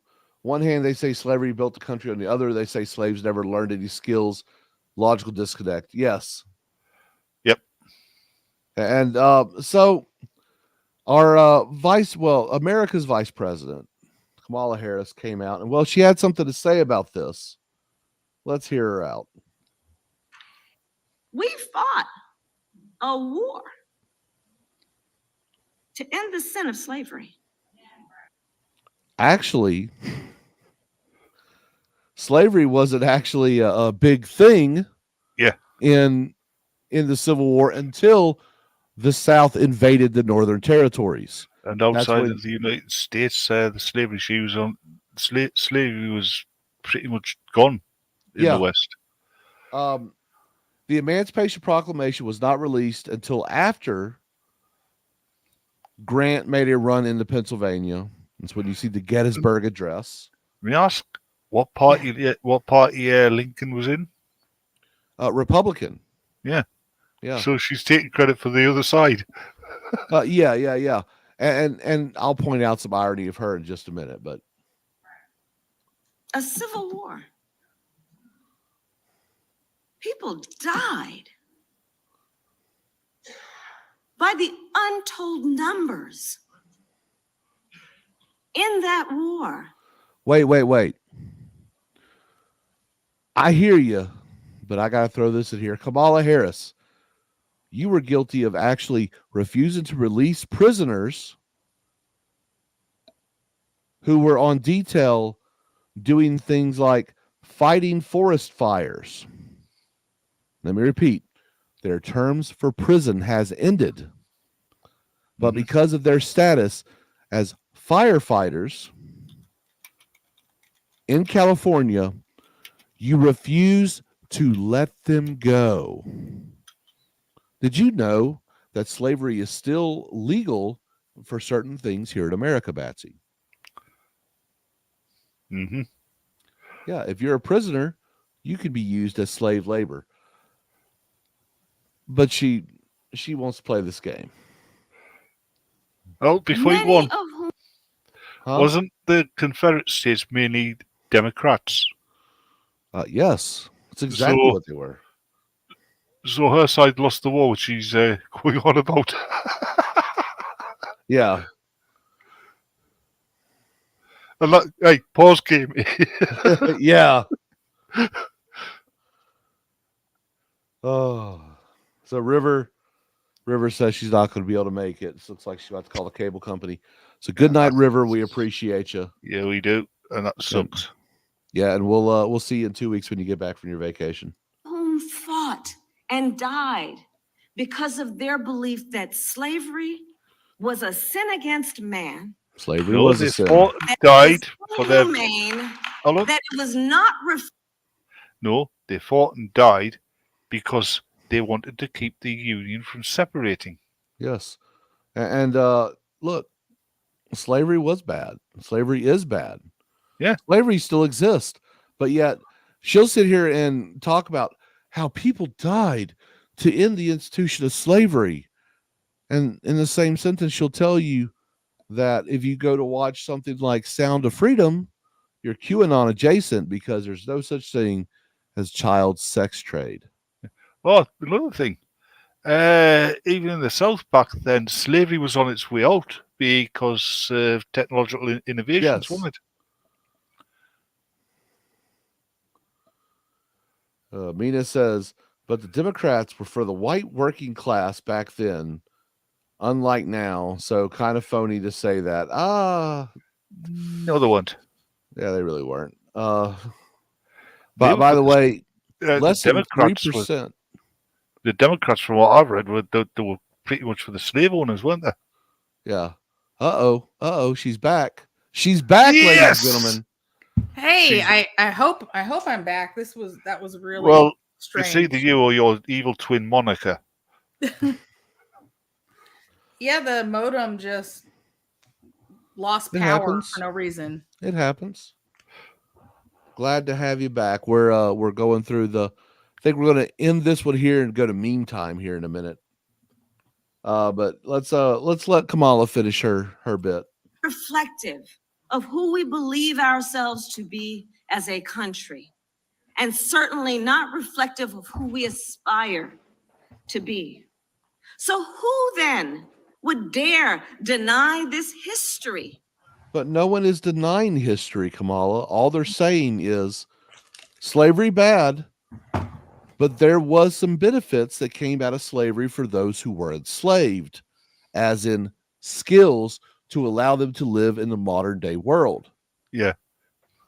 Yeah, you're right. Nobody's denying history, but some people are trying to rewrite it. Fair. Let us not let these politicians who are trying to divide our country win. Yeah, Because Mina, you see what they are doing, a minute. what they are doing. Mina, too much acid or not enough? This is very strange because, like, we already learned this in school Yeah. that some slaves learn trades. Mm-hmm. Maybe I wouldn't put and that was beneficial. I wouldn't add that on, but I would just say, hey, some slaves were taught trades. There you go. See, But I this would isn't say new. it was beneficial because at the end of slavery, in order to rebuild the South, you needed skilled tradesmen to do the work. And a lot of former slaves found work in black communities primarily, rebuilding those communities as a whole. And passing those skills on. Yeah, Yeah. it's just but I guess it's a tasteless thing to say, in my opinion. That's why I wouldn't add that on. I would just But her complaint is I would use the straight facts. But her complaint is the fact that 2 college professors wrote this. And anytime you learn a skill, River, I think you would agree. Anytime you learn a skill that you can make money, you can make a living on, that is a benefit. Mm-hmm. Like, I'm one of those people that'll tell you, if you go to prison, I think that you should learn a trade while you're in prison. That way, maybe you're more hireable and you have that opportunity to get a job when you get out of prison, and that may prevent you from going back. Yep. And it'll give you a way to live. Yeah, but I think it's one of those things. For me, I'm looking at it from a perspective of, let's just say I got kidnapped or something, and I was human trafficked, but while I was, when I wasn't on my back, they made me sew clothes, and then somebody came out and said, oh, well, now that you've been freed from being trafficked, you were, you now have the skill where you can sew clothes, and that was beneficial. Yeah, see, it's just kind of. Oh, I see. I see your logic there. Yeah. Yeah, that's just kind of a really tasteless thing. Like, yes, while it is factually true, I wouldn't necessarily say that portion. Well, the reality, but what reality is, it's not always nice. It's not always pretty. It's not always wrapped in a bow. It's not, but And- you can phrase things better. Yeah, I think her faux outrage, especially when herself has held people back in slavery to perform certain tasks well past their sentence, I've got something to methinks say about. doth protest too much. But this isn't the argument I'm making is not really the argument that they're making. Like, they're doing a bad faith thing. I'm just saying that you could be more tactful. They're using this as, Republicans are racist, and hey, black people and anybody who considers themselves to be a decent person, don't you dare vote for them. Yeah, that's what she's doing. It's a bad, and that's wrong. But I think that we could kind of maybe come, and I don't think that anybody had the intention by teaching something like that. No one was trying to be offensive. I remember when I learned about, people learning trades while they were slaves, I don't remember it being taught in an offensive way. I wasn't upset when I learned that. Yeah. On the subject of Kamala Harris, one thing I've found out through this video, she sucks royally at making speeches. But from what I understand, according to Willie Brown, who I've contacted, and he's given me personal references, that she is great at sucking. So take that for what it's worth. Let's I don't want that anywhere near my junk. Fair. Are doing is they are creating these unnecessary debates. This is unnecessary to debate whether enslaved people benefited from slavery. Are you kidding me? Are we supposed to debate that? I mean, a little critical thought wouldn't hurt, especially in a world where we don't teach critical thought anymore. Yeah. Just throwing that out. And River, I completely comprehend your stance, but all at the same time, good things can happen in very poor situations, and it can benefit people. It's should it be taught like, oh yes, all the slaves benefited? Fuck no, not even remotely. But I just wouldn't even put the benefit in there. I would just say, hey, some slaves were taught, they were taught this, and just leave that word out of there. And then that's a way to handle that, and just to make sure we're teaching the truth. But we're not. I understand that people are way too easily offended this way, but some things are actually kind of offensive. I think offense should not be the litmus test that we use to determine if it's something that should be learned. Well, there is a bit, because we're also talking about teaching this to kids. You don't want to be unnecessarily upsetting kids and having them go home. You can, like I said, you can just teach the facts. This happened. You One don't of my have to favorite expand things to upon whether or teach- not you thought that was a beneficial thing, because then that's how you get out into the weeds where, guess what? I could have learned that and not have been a slave. So when I was teaching, one of my favorite things to teach was that the North didn't have slaves was the biggest fucking myth that ever existed. Yep. And the kids would get mad because they've been told it was only the South that had slaves. And then I would make them read the Emancipation Proclamation, which has provisions in it to allow for slavery to continue to exist in Maryland, Virginia, Kentucky, areas of Virginia that were captured, areas of Georgia, New Orleans, that was all held under basically anywhere slavery existed that they liberated, the slaves were still forced to be slaves. I understand it, in the South, the majority of slaves were like Maryland agricultural is still slaves. a southern state. in the north, the majority of slaves were Maryland was a northern domestics. state. No, it's below the Mason-Dixon line. Not right. So in the south, the majority of slaves were agricultural, and in the north, they were mainly domestics. Yeah. But no, Maryland was part of the Union. I think, what is it? There was actually portions of Virginia that was still part of the Union, such as Portsmouth, Virginia. They're all listed in the Emancipation Proclamation where slavery was legal in That's another one about the Civil War that I've heard. I don't know if it's true that it wasn't cut and dried who was on which side. You had some states that you would think would be on the Union side were actually on the Confederate side, and vice versa, or at least portions thereof. Damn shrapnel coming in hot. Abraham Lincoln was a piece of trash. Fight me. Abraham Lincoln ordered a killing of hundreds of Americans in New York. Lincoln did a lot of shit that was bad. Shrapnel. I don't care if Abraham Lincoln was a piece of trash or not. I'll fight you anyway. Just do it. Just do it for the sport. It wouldn't be a sport; it'd be a massacre. But the kids would get mad, but then they would read that document, and then they would realize, okay, what's interesting about the document known as the Emancipation Proclamation is it dispels the myth. The war was going on for, I think, a year and a half by the time the Emancipation Proclamation was released. And it wasn't. Yeah. Maryland is a southern state. I don't know. It's below the Mason-Dixon line. I don't understand why. It was part of the Union.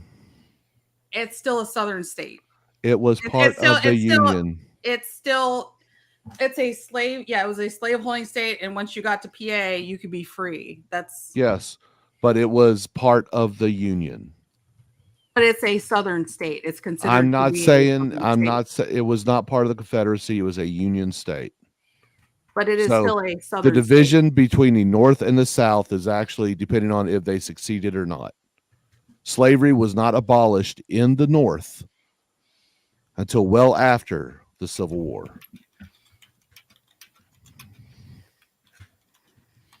Juneteenth is a lie. That was not the end of slavery in North America. It was actually much later when they forced the Indians to give up slaves. I'm going to. The myth of the American Civil War is a lie.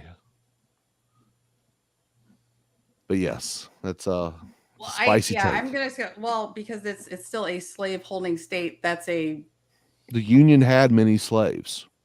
They encouraged slavery. The reason I understand that there were some folks that were outside of that had states, but for us I go with the Mason-Dixon line distinction. Yes, the reason for the Emancipation Proclamation was to destabilize the Confederacy more than anything else. And Chicken nails it. On the side of the Union, northern states, the Mason-Dixon line didn't matter. Loyalty to the Union or Confederacy is where the lines upon the proclamation was drawn. That is 100% real. Mattered to who though? Because for me, it's hey, for me the Mason-Dixon line is pretty. It's the main thing because that's the Union had slaves. That's the division. Yes, but if you're on the Underground Railroad, if you're escaping, you got to get to that point. So once you get to once you get across the line, you get to PA. Yeah. Then you're good. So the termination route and for the good-ish. It depends on whether or not you have. But if they found out the point for the Underground Railroad in many cases was Canada, wasn't it? Yeah. Because if they found if you were if you were a slave for a Union state and you got caught in New York City, they would bring you back because they weren't against slavery. They were fighting for the separation, trying to prevent separation of the Union. It's just the American myth. Yeah, my family stopped in the Poconos. Yeah. But So hey, they didn't go all the way to Canada. yeah, that's some spicy stuff. But yeah, it was always fun. It was always fun to have the students learn that and learn it at eighth grade level. Hey, you've been lied to. Here's the truth. Because I love this country, but I'm going to admit the truth about the bad things that we did. You've got to. Yeah. You can't just teach the nice parts of your history.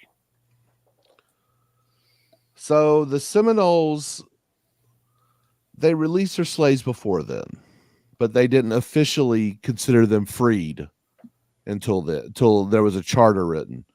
But no, it well after Juneteenth, well after June 19th of 1865, I believe it was 1867 when the tribes actually released their slaves. But yeah. Let's go to memes, ladies and gentlemen. At the end of every show, we like to show some memes. Let's try to get some laughs.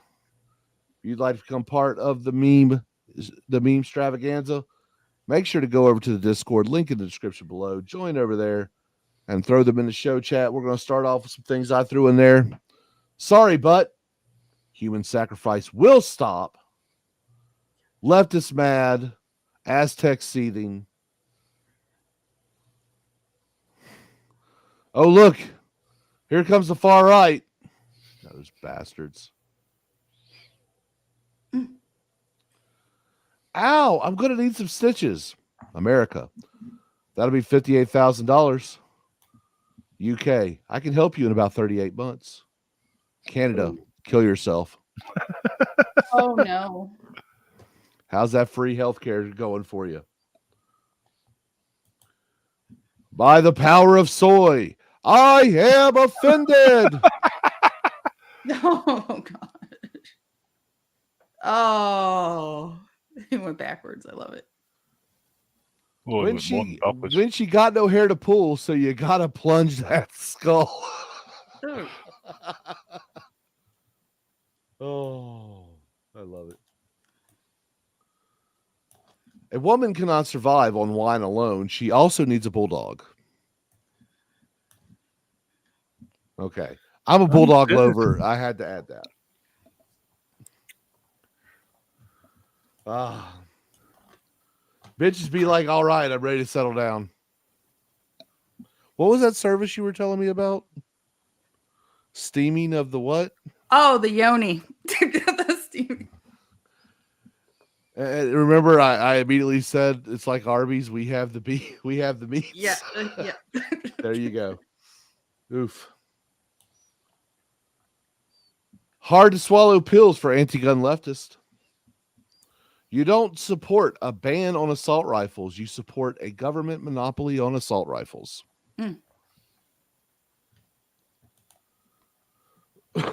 Oh, God. Get a load of this bonus hole.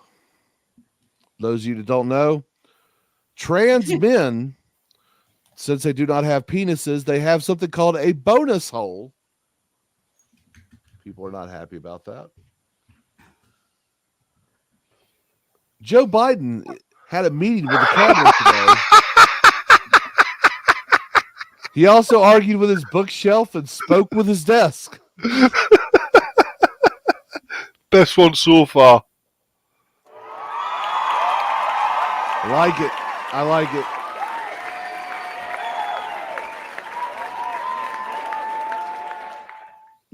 Democrats, rhino shits, welcome to Macedonia. I like that. It's all right. Men, after a few drinks, want to drink some more? Yes. Women, I should say thoughts, but hey. The evolution of eat a dick, it evolves to eat a bag of dicks, and as you become more sophisticated, thou shalt ingest a bag of Richards. Yeah, not that good. Okay. Do you realize if Democrats would stop shooting people, gun violence would drop by 90%?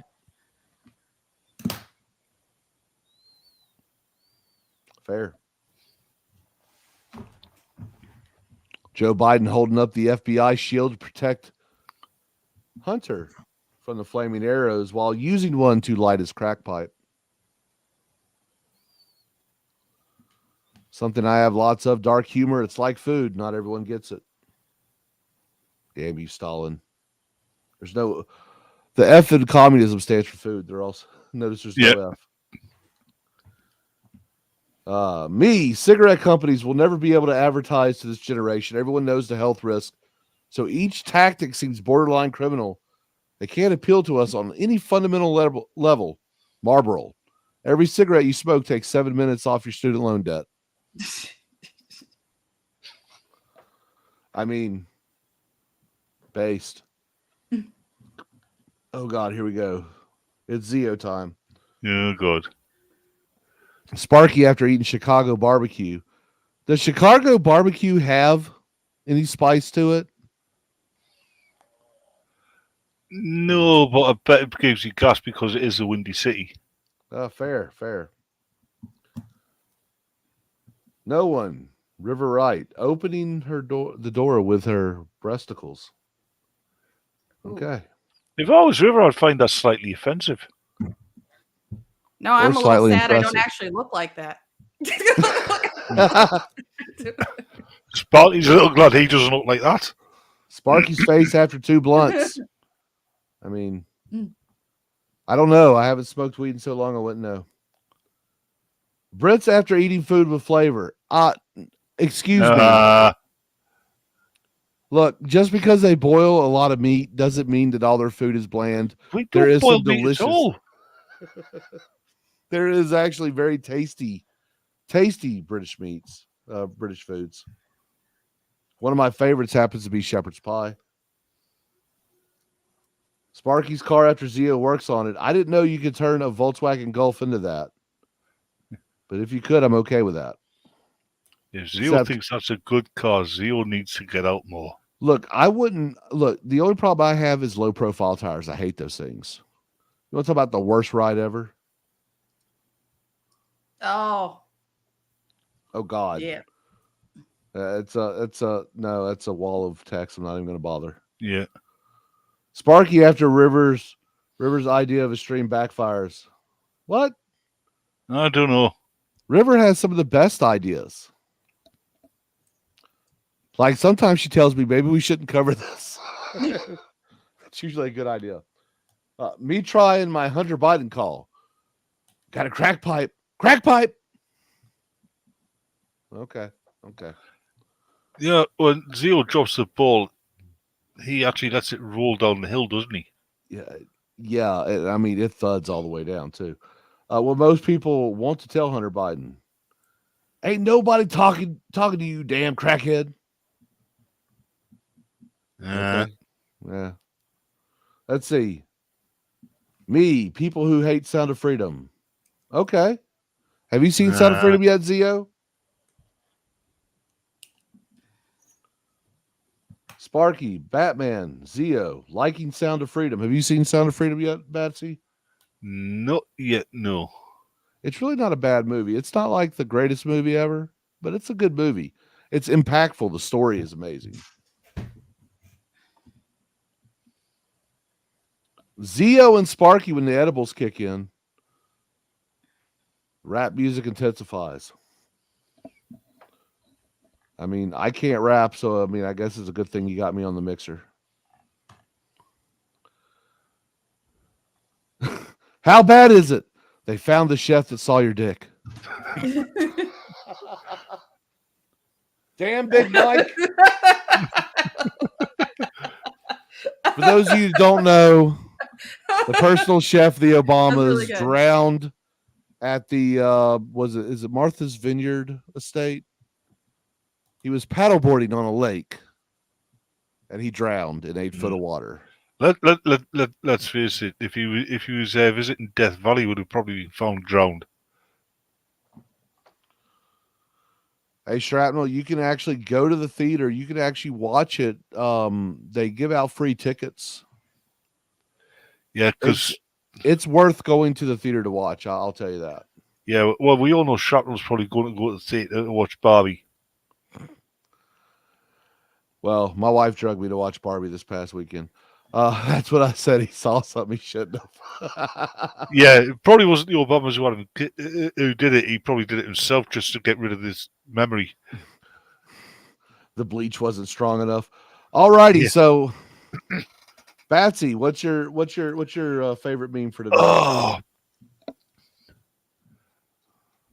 I'll have to look now because I've forgotten. It was. Let me fire up the Discord. Ask River. Oh, my favorite Miss one was River. that Obama one. The Obama one?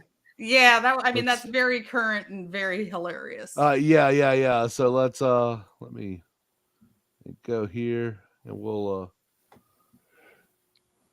bring this back up. How bad is it? Found the chef. Saw your dick. All righty. Right. Where are the memes at? Show chat, brother.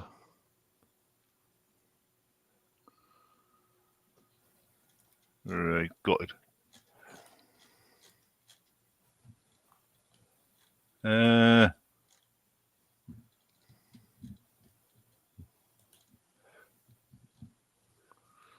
I mean, I know I put this up there and I shouldn't vote Yeah, for it was the Joe Biden had a meeting with his cabinet one. So this one, right, is what I think was the best. Oh, that one was good as well. By the power of soy, I am offended. And Batsy, that one, yeah. Joe Biden had a meeting with his cabinet today. He also argued with a bookshelf and spoke with his desk, which I like that one too. So is it the cabinet one? Seeing as she had internet trouble, I'm going to go with that one because River likes it. And Batsy with the SIP vote. Ladies and gentlemen, let's hear it. Is it Obama or is it going to be the cabinet? Let's get ones in the chat for Obama and Big Mike's dick and 2 for the cabinet. Let's go.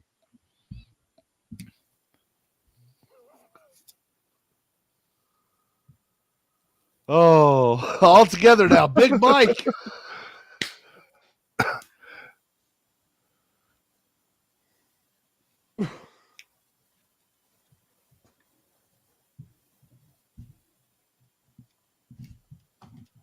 Oh man, if you bag a bear, let me know, man.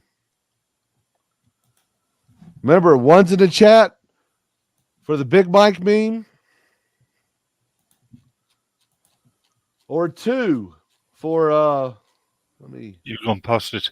Yep. Yep. For the cabinet one, Joe Biden had a meeting with his cabinet today. He also argued with his bookshelf and spoke with his desk. That one's funny because it's true. Yeah, fair. That one's Dementia. good too. There's some really good. There 2 really strong contenders. Yeah, those are damn strong. Looks like Big Mike for the win there. Looks like Big Mike so far. Ladies and gentlemen, let's do it with Chi Joe, aka Chicken. Sorry, Zio, not tonight, buddy. Oh, if I'd have known that other one was Zeal's, I wouldn't have even mentioned it. There's sometimes my man Zio comes through with some bangers. Tonight was not one of those nights. Not one of those nights. Nope. Oh. All righty, ladies and gentlemen, that's where we're at. I appreciate you all. Next Monday, it's going to be me. Maybe Batsy. I don't know. Maybe someone else. But River is not going to be here. She is going to be on vacation.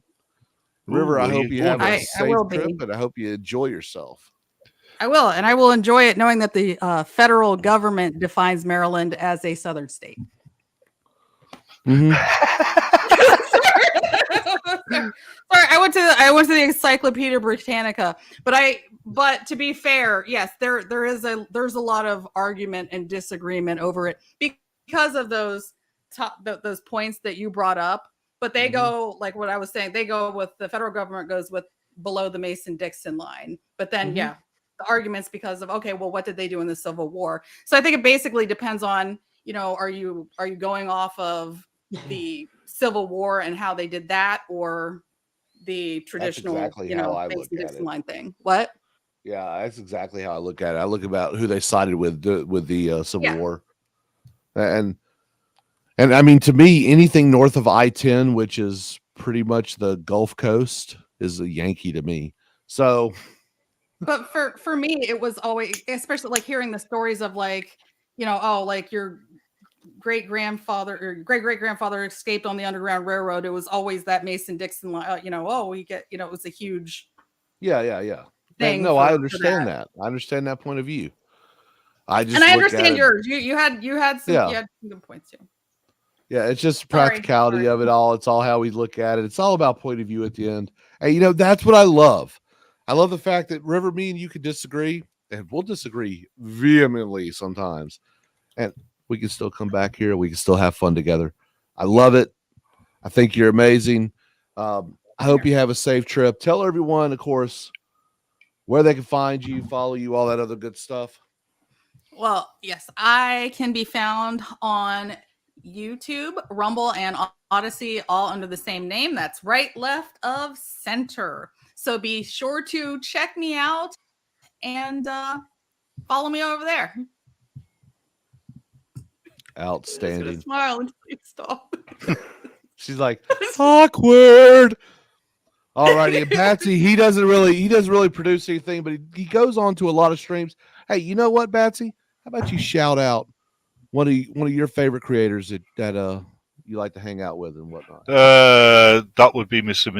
Misanthropic.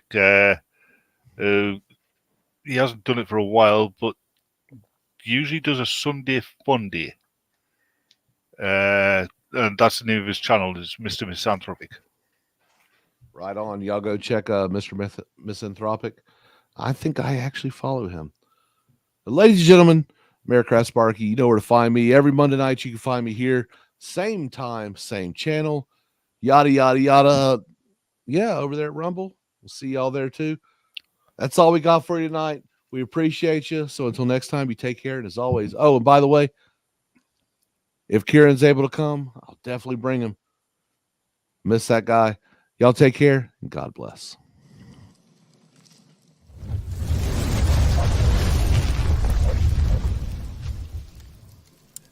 Make France ocean floor again.